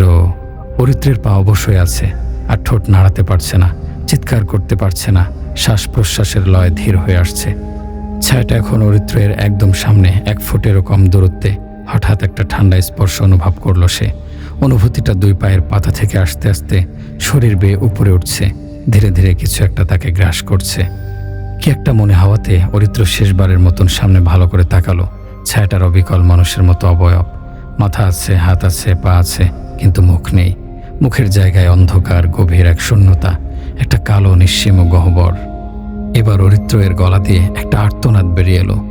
পরদিন সকালে কাজের মেয়ে দুলু বেল বাজিয়ে বাজিয়ে ক্লান্ত হয়ে পাশের বাড়ির বাসিন্দা মাঝবয়সী ধ্রুবকে পরিমরি করে ডেকে আনলো। অনিকেতে সে অনেক ডাকাডাকি, দরজা ধাক্কাধাক্কি করেও যখন অরিত্রের সাড়া পেল না, তখন বিপদের আশঙ্কা করে পাড়ার লোক এবং পুলিশ 2 ডেকে এনে দরজা ভেঙে ঢুকে দেখে কোনো ঘরেই কেউ নেই। ছাদের দরজা বন্ধ, বাইরে থেকে ছিটকিনি দেয়া। তারপর সেই দরজা ভাঙার পর সামনের দৃশ্য দেখে সবার কপালে ভাঁজ। অরিত্র ছাদের মেঝেতে পড়ে আছে নিথর, চোখ দুটো বড় বড় করে খোলা, আর দুটো চোখই প্রায় ঘোলাটে সাদা রঙের। কিন্তু আশ্চর্যের বিষয়, সিসিটিভি ফুটেজে দেখা গেল অরিত্র ছাদে উঠে বাইরে থেকে দরজা বন্ধ করে দেয়। তারপর কারোর সাথে সে কথা বলছিল। দেখে মনে হচ্ছিল তার সামনে কেউ দাঁড়িয়ে আছে, যদিও সিসিটিভিতে কিছুই ধরা পড়েনি। ঠিক যেমন সে ছাদে ওঠার পর আর কেউ ছাদে আসেনি, কেউ না। বদনজর একটি অভিশপ্ত দৃষ্টি। সন্ধ্যার পর গ্রামের আকাশ লালচে হয়ে উঠেছিল। ছোট্ট গ্রাম লোহাপুর যেন ধীরে ধীরে ঘন অন্ধকারের চাদরে ঢেকে যাচ্ছিল। গ্রামের সবচেয়ে ধনী ব্যক্তি আলমিয়া ছিলেন সম্পদশালী, কিন্তু তার একটা দুশ্চিন্তা, তার মেয়ে সারা অদ্ভুত কারণে মেয়েটি দিনের পর দিন শীর্ণ হয়ে পড়ছিল। প্রথমে সবাই ভেবেছিল কোনো সাধারণ অসুখ, কিন্তু ডাক্তার, কবিরাজ, তান্ত্রিক সবাই ব্যর্থ হলো। সারা রাতের বেলা ঘুমের মধ্যে কেঁদে উঠত, তার শরীর ঘামে ভেজে যেত, আর মাঝে মাঝে সে এমন ভাষায় কথা বলতো যা কেউ বুঝতে পারত না। কিছুদিন পর বাড়ির চাকর টিটু আলমিয়াকে ডেকে বলল, সাহেব, আমি কয়েকদিন ধরে লক্ষ্য করছি সন্ধ্যার পর কেউ যেন সারা মামনের জানালার সামনে দাঁড়িয়ে থাকে। আলমিয়া কাপা গলায় জিজ্ঞেস করলেন, কে দাঁড়িয়ে থাকে? টিটু ফিসফিসিয়ে বলল, আমি জানি না, কিন্তু তার চোখ জল জল করে, যেন কারো বদনজর পড়েছে সারার ওপর। গ্রামের সবাই জানত লোহাপুর এর এক বৃদ্ধা থাকতেন, তাহারা বেবি। লোকজন বলতো তার দৃষ্টি যাকে স্পর্শ করে সে ধীরে ধীরে নিঃশেষ হয়ে যায়। তাহারা বেবি একসময় এক ধনী পরিবারের বউ ছিলেন, কিন্তু তার স্বামী ও সন্তান একে একে মারা যায়। এরপর থেকে সে নিঃসঙ্গ জীবনযাপন করছিল। আলমিয়া ভয়ে তাহারা বেবির কাছে গেলেন, আপনি কি আমার মেয়েকে কিছু করেছেন? বেবির ফ্যাকাশে ঠোঁট নড়ল, আমি করিনি, কিন্তু বদনজর পড়েছে ওর ওপর। আলমিয়ার চিৎকার করে উঠলেন, কিসের বদনজর? বেবি বললেন, যে ছায়া সন্ধ্যার পর তোমার বাড়ির পাশে দাঁড়ায় সে মানুষ নয়। আলমিয়ার গা শিউরে উঠল। সেদিন রাতেই বাড়ির সবার নজর ছিল সারার ঘরের জানালার দিকে। রাত তখন প্রায় 3টা। হঠাৎ টিটু দেখল একটা ছায়ামূর্তি ধীরে ধীরে জানালার সামনে এসে দাঁড়িয়েছে। তার চোখ দুটো যেন আগুনের মতো জ্বলছিল, মুখ বিকৃত, আর দীর্ঘ ছায়ার মতো হাত জানালার গ্রিলের ভেতর ঢুকিয়ে দিচ্ছিল। টিটু চিৎকার করে উঠল, বদনজর, বদনজর! ঘরের সবাই দৌড়ে এলো, কিন্তু ছায়ামূর্তিটি মুহূর্তের মধ্যে মিলিয়ে গেল। পরদিন আলমিয়া গ্রামে এক তান্ত্রিককে ডেকে আনলেন। তান্ত্রিক এসে সারাকে দেখে বললেন, এ শুধু বদনজর নয়, এটা এক মৃত আত্মার প্রতিশোধ। তান্ত্রিকের কথায় জানা গেল বহু বছর আগে আলমিয়ার বাবা এক গরিব লোকের জমি জোর করে দখল করেছিলেন। সেই লোকটি পরিবার সহ আত্মহত্যা করেছিল। লোকটির স্ত্রীর মৃত্যু হয়েছিল চোখের সামনে, আর তখন থেকেই সে অভিশাপ দিয়ে গিয়েছিল, তোমাদের রক্তের শেষ বিন্দু পর্যন্ত আমার চোখ থাকবে। তান্ত্রিক বললেন, সেই নারীর আত্মাই এখন বদনজর হয়ে ফিরে এসেছে। এরপর থেকে সারার অবস্থা আরও খারাপ হতে থাকলো। রাতে সে বিছানার উপরে বসে অদৃশ্য কারোর সাথে কথা বলতো, আর তার চোখ ধীরে ধীরে কুয়াশাচ্ছন্ন হয়ে যাচ্ছিল। একদিন রাতে টিটু আবার ছায়াটাকে দেখল, কিন্তু এবার সে পালালো না। সে তান্ত্রিকের দেয়া এক গরম লোহা নিয়ে ছায়ার দিকে ছুঁড়ে মারল। সাথে সাথে বিকট চিৎকারে ঘর কেঁপে উঠল। পরদিন সকালে গ্রামের সবাই একটা ভয়ঙ্কর দৃশ্য দেখল। বিবির মৃতদেহ রাস্তার পাশে পড়ে আছে, আর তার চোখ দুটি কালো হয়ে গিয়েছে, যেন কেউ সেই বদনজর কেড়ে নিয়েছে। বিবির মৃত্যুর পর সারা ধীরে ধীরে সুস্থ হয়ে উঠতে লাগলো, কিন্তু গ্রামের মানুষ জানত অভিশাপ শেষ হয়নি। রাতে অনেকেই আজও দেখেন লোহিপুরের নির্জন পথে একজন বৃদ্ধা ধীরে ধীরে হাঁটছে। তার চোখ দুটো এখনো আগের মতো জলজল করছে। কেউ জানে না এই বদনজর কখন আবার কার ওপর পড়বে। আরেকটা ঘটনা যেটা খুবই অদ্ভুত, একটু শুনুন, আপনাদের কাছে কেমন মনে হয়। স্বপ্ন বিষয়টা খুব অদ্ভুত। এর রহস্য কখনো কেউ সমাধান করতে পারে না। কেমন হবে যদি আপনার জীবনের কিছু আধ্যাত্মিক সমস্যার সমাধান আপনি নিজ স্বপ্নে পেয়ে যান? আমি তাই পাচ্ছি, তবে এসব নতুন নয়। এসবের শুরু হয়তো 2013 কিংবা তারও আগে, যখন আমি হয়তো এসব নিয়ে খেয়াল করিনি। ঘটনা 1, সাল 2013। আমি এক আজগুবি স্বপ্ন দেখলাম যে একজন বলছেন আমাকে আমার আপুর উপরে কুফরি করা হয়েছে এবং জিনের সাহায্যে তার বিয়ে বন্ধ রাখার জাদু করা হয়েছে। এগুলো কাটানোর জন্য আমার বাসার 4 কোণা আজান দিতে হবে, তার কাটা দিয়ে বাড়ির 4 কোণা বন্ধ করতে হবে এবং সরিষা দানা ব্যবহার করতে হবে এবং 4 কোণে তারকাটা পুঁতে আজান দিতে হবে একই সময়ে, না হলে কাজ হবে না। তো এইসব দেখে ঘুম থেকে উঠে আবার আম্মুর কাছে গিয়ে বললাম, আম্মু, আমি হয়তো জানি কিভাবে আপুর এসব ঠিক হবে। আম্মু জিজ্ঞেস করলো, আমি কিভাবে বলতে পারবো এসব? আমি বললাম যে এসব স্বপ্নে দেখেছি। আম্মুকে অতঃপর ডিটেলস সেসব বলায় আম্মু হাসলো, মানে আম্মু বিশ্বাস করেনি। বললো আমি যেন জিন ভূত টাইপের মুভি এসব দেখা বন্ধ করে দিই। তার কয়েকদিন পর এক বড় হুজুর এলো বাসায়। আপুকে দেখে তিনি বললেন সেই কথাগুলো যেগুলো আমি স্বপ্নে দেখেছি, একদম হুবহু। আম্মু তখন অবাক হয়ে তাকিয়েছিল আমার দিকে। ওনারা গেলে আমি বলে, বিশ্বাস তো করো নাই, দেখছো এখানেই শুরু। আসলে আমার সাথে এসব ঘটনা কখনই বাস্তবে আমার প্রত্যক্ষ দর্শনে হয়নি, ঘটেছে স্বপ্নে। আমি স্বপ্নে অনেক কিছুর ইঙ্গিত পূর্ব থেকে পেয়ে যেতে শুরু করলাম তখন থেকে। এটা আসলে একটা অলৌকিক বিষয়, যেমন সব বিষয় যেগুলোর উত্তর আমার জানা দরকার, সেসব উত্তর সমাধান আমাকে স্বপ্নে এক পুরুষ কণ্ঠে কেউ বলে যেতে থাকতো, আবার দেখিয়ে দিত কিভাবে কি করতে হবে। এমন এক সময় এলো আমার 90% স্বপ্ন বাস্তব হতে শুরু করলো। তখনই শুরু হলো অন্য এক ঘটনা, যেটা স্বপ্নে ঘটলেও বাস্তবে তার ছাপ থাকতো। ঘটনা 2, 2013। এই এক সময়ে শুরু ঘটনা। আমার স্বপ্ন মারফত সমাধান পাওয়ার প্রক্রিয়া চলতে থাকলে আমি নিজেই নিজের জন্য এক্সাইটেড থাকতাম, কারণ কোনো কিছু জানতে চাইলে সেই বিষয়ে ভাবলেই স্বপ্নে উত্তর বা সমাধান বা কাছাকাছি উত্তর পেয়ে যেতাম। একদিন এমন হলো যে আমি ঘুমিয়েছি, স্বপ্নে দেখলাম বিশাল কালো এক অবয়বটা কালো আলখেল্লার মতন কিছু একটা পড়ে আছে, যার হাতগুলো কালো মুরগির পায়ের মতন অবিকল দেখতে, 3 আঙ্গুল বিশিষ্ট নখরযুক্ত, চামড়াও কেমন, সেটা ভেবেই এখনই আরেকবার শরীর ঝাড়ি মেরে উঠল। সে অবয়বটা আমার দিকে এগিয়ে আসতে থাকে স্বপ্নে, আর এসে আমাকে ধরে উঠিয়ে দেয়ালে ছুঁড়ে মারে। আমি স্বপ্নে ধস্তাধস্তি করতে চাই, কিন্তু পারি না। আমার গলা চেপে ধরেছিল, হাতেও জোরে চেপে ধরে আমাকে অবশ বানিয়ে ফেলে। তখন আমি স্বপ্নে জোরে চিৎকার করে আয়াতুল কুরসি আর 3 কুল পড়া শুরু করলে সে অবয়বটা আমাকে ঝেড়ে ফেলে দিয়ে গর্জন করতে থাকে। আর এক সময় আমি জেগে যাই, তবে যতক্ষণ স্বপ্ন শেষ না হয়ে আমি উঠতে পারতাম না। ঘুম থেকে উঠি প্রচুর শরীর ব্যথা নিয়ে, তারপর অনুভব করি গলায় ব্যথা। এটা ভেবে নিয়েছিলাম হয়তো ঘুমে চেঁচিয়েছিলাম তাই হবে। আবার হাতে দেখলাম কালশিটে দাগ পড়ে আছে, গলায়ও লালচে দাগ। এখান থেকেই স্বপ্নের ঘটনা শুরু। স্বপ্নে সেই অবয়বটা এসে প্রতিবার আমাকে আঘাত করতে থাকে, ভয় দেখায়। একবার দেখলাম যে একই কালো অবয়ব হাজার হাজার হয়ে আমার দিকে ধেয়ে আসছে। আমি প্রতিবার স্বপ্নে একইভাবে নিজের জানা সমস্ত দোয়া কালাম পড়ে মুক্তি পাই, কিন্তু দিন দিন খেয়াল করি সেসব কাজে লাগছে না। বাসায় কেউ আমার এসব ছোটোখাটো বিষয়ে পাত্তা দেয় না। তো নিজের ভোগান্তি নিজেরই। স্বপ্নগুলো বাস্তবের মতন মনে হয়, বাস্তবে একই জায়গায় ব্যথার দাগও থেকে যায়, কিন্তু কোনোভাবে এটা ঠিক হয় না। এক পর্যায়ে নিজেই নিজের রুকায়া করতে চাইলাম অডিও ক্লিপের সাহায্যে, কিন্তু ধাক্কাটা সেখানেই খাই। আমি কোরআন তেলাওয়াত নিতে পারছিলাম না, কেমন যেন ভেতরে ভয় করতে থাকে, মাথা ব্যথা উঠে যায়, যন্ত্রণা হয়। আমি তখন না পেরে মোবাইল ছুঁড়ে ফেলে দেই। তখন থেকে প্রায় আমার অনুভব হয় আমার আশপাশটা শীতল, অর্থাৎ আমার শরীরের আশেপাশে কিছু একটা ঠান্ডা বস্তু আছে বলে আমার সর্বদা অনুভব হতে থাকে। এখানে একটা বিষয়, সেটা হচ্ছে আমার শীত গরম 12 মাসে গায়ের তাপমাত্রা থাকে গরম, মানে শীতকালের 13 ডিগ্রিতেও আমার হাতগুলো গরমে থাকে। মাঝে মাঝে শুয়ে থাকলে হঠাৎ মনে হয় আমার গায়ের ডান পাশটা গরমে জ্বলে পুড়ে যাচ্ছে, একটা ক্ষীণ জ্বালা, কিন্তু আসলে কিছু থাকে না। এসব ঘটনা ঘটার মাঝেই একই সাথে স্বপ্ন কর্তৃক পাওয়া গায়েবের সাহায্যগুলো থেমে থাকে না, এবং আমি তখন ধীরে ধীরে খেয়াল করি আমি সবসময় আজান শুনলে আমার মনোযোগ ভিন্ন কোথাও দেই, যেন কানের ভেতরে মস্তিষ্কে আজান না যায়। আরও বাজে বিষয়, আমি দরজা জানালা লাগিয়ে দেই যেন আজানের শব্দ কানে না আসে। মনোবিজ্ঞান নিয়ে পড়েছিলাম পূর্বে কেবল আগ্রহ থেকে, তাই সেখান থেকে নিজের ব্রেনকে কন্ট্রোল কিভাবে করা যায় জানতে চেয়েছিলাম। আমার এরকম অবস্থা হয়ে গিয়েছিল, আমি নিজেকে কিছুটা হিপনোটাইজ করে যেটা চাইতাম শোনাতে পারতাম, চাইলে ব্রেন খালি করে ফেলতে পারতাম। এটাও পারতাম যে আমি বসে আছি শব্দের মাঝে, কিন্তু কোনো শব্দ আমার কানে ঢুকছে না। আসলে মস্তিষ্কের খেলা আমার পছন্দ। তারপর এরকম হলো, আমি নিজে এটা সেটা করে নিজের ভেতরে ভীতি নিয়ে আসতে পারতাম, অর্থাৎ ব্রেন নিয়ে খেলা শুরু করতাম। তবে ব্রেন নিয়ে খেলা করলে ব্রেন আপনাকে নিয়ে খেলবে। এবার আসি সাইকোলজিক্যাল সমস্যায়। আমি যেহেতু বই পোকা, সেই জন্য খুব পড়া হয় আমার। পড়ায় ডুবে থাকি, হরর গল্প এসবে অনেক আগে থেকেই কৌতূহলী আমি। আর পড়তে পড়তে নিজেকে সেসব ঘটনায় কল্পনা করতে পছন্দ করতাম। এটাই আর এক সমস্যা। আমার নিজের কাছে আমি ধাঁধায় পড়ে যেতাম, আমার সমস্যাগুলো বাস্তব নাকি আমার অলিক কল্পনা বা ফ্যান্টাসি। ফ্যান্টাসি হলে শরীরের দাগগুলো, আবার সমস্যার সমাধান। সত্যি হয়ে যাওয়া সকল স্বপ্নগুলো কিভাবে ঘটছে।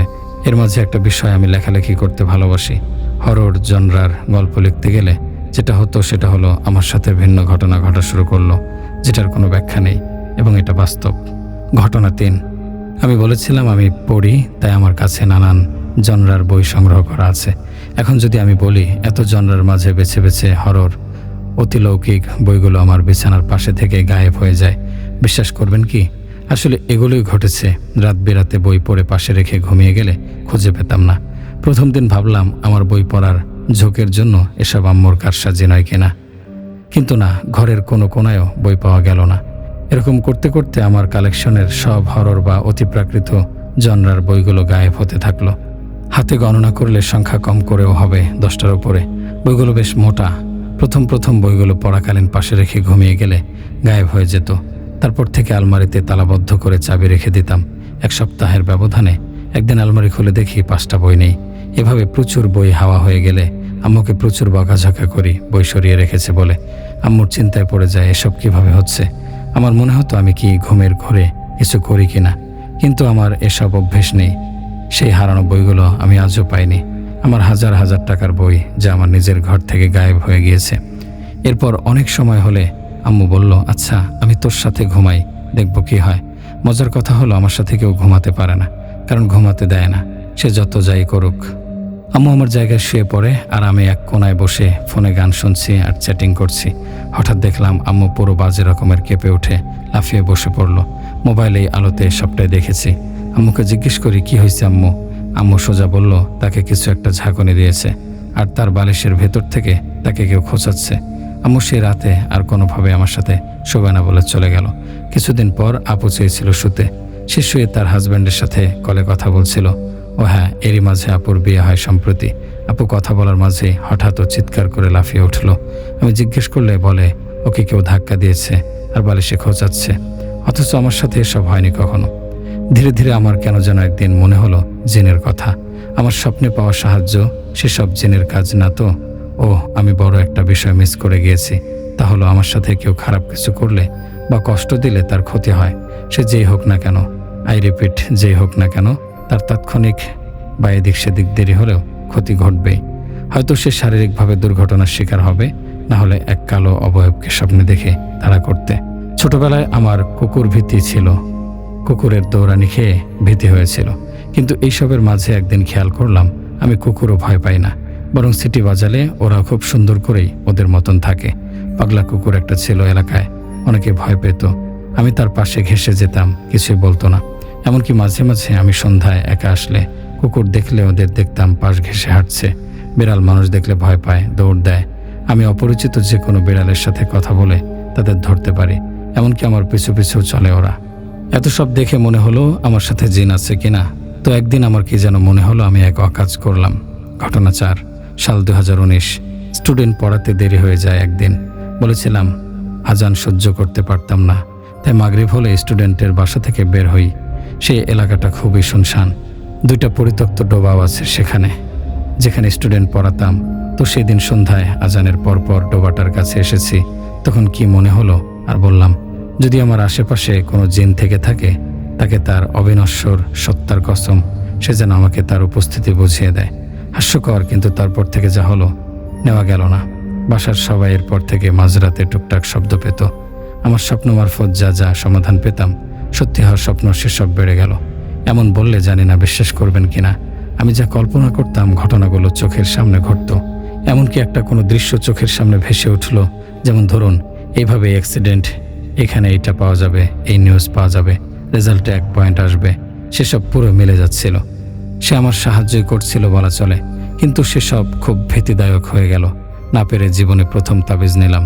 স্বপ্নে আমাকে একজন জানিয়েছিল আমার সাথে একজন ভালো একজন খারাপ জিন আছে, যারা দুজনই আমাকে পছন্দ করে ও আমার পাশে থাকতে চায়। এরকম স্বপ্ন থেকে নিজের উপর হাসি পেয়েছে, এই ভেবে যে সব সম্ভব নাকি।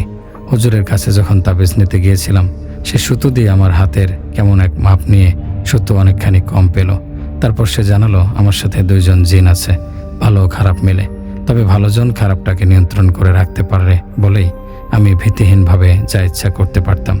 এমন অবস্থা এখন যে কেউ আমাকে কোনোভাবে আঘাত দিলে তার তাৎক্ষণিক এক দুর্ঘটনা ঘটবে। আজ এই পর্যন্তই। সকলে ভালো থাকবেন, সুস্থ থাকবেন, এই কামনায় আজ বিদায় নিচ্ছি। শুনুন, অনেক সময় অনেক ঘটনা আপনাদের মনে হতে পারে আগেই শুনেছেন, শুনতেই পারেন। আমাদের এখানে যারা স্টোরি পাঠায় নিজেদের লাইফের ঘটনা বা অন্য কারোর সাথে ঘটে যাওয়া ঘটনা, এসব আমরা তাদের থেকে পাই। এমনও হয় তারা এসব অনেকের সাথে শেয়ার করে, কারণ তারা চায় কারো না কারো মাধ্যমে এই ঘটনাগুলো সবার কাছে পৌঁছে যাক। আশা করি বুঝতে পেরেছেন সবাই। ভালো থাকবেন। আল্লাহ হাফেজ।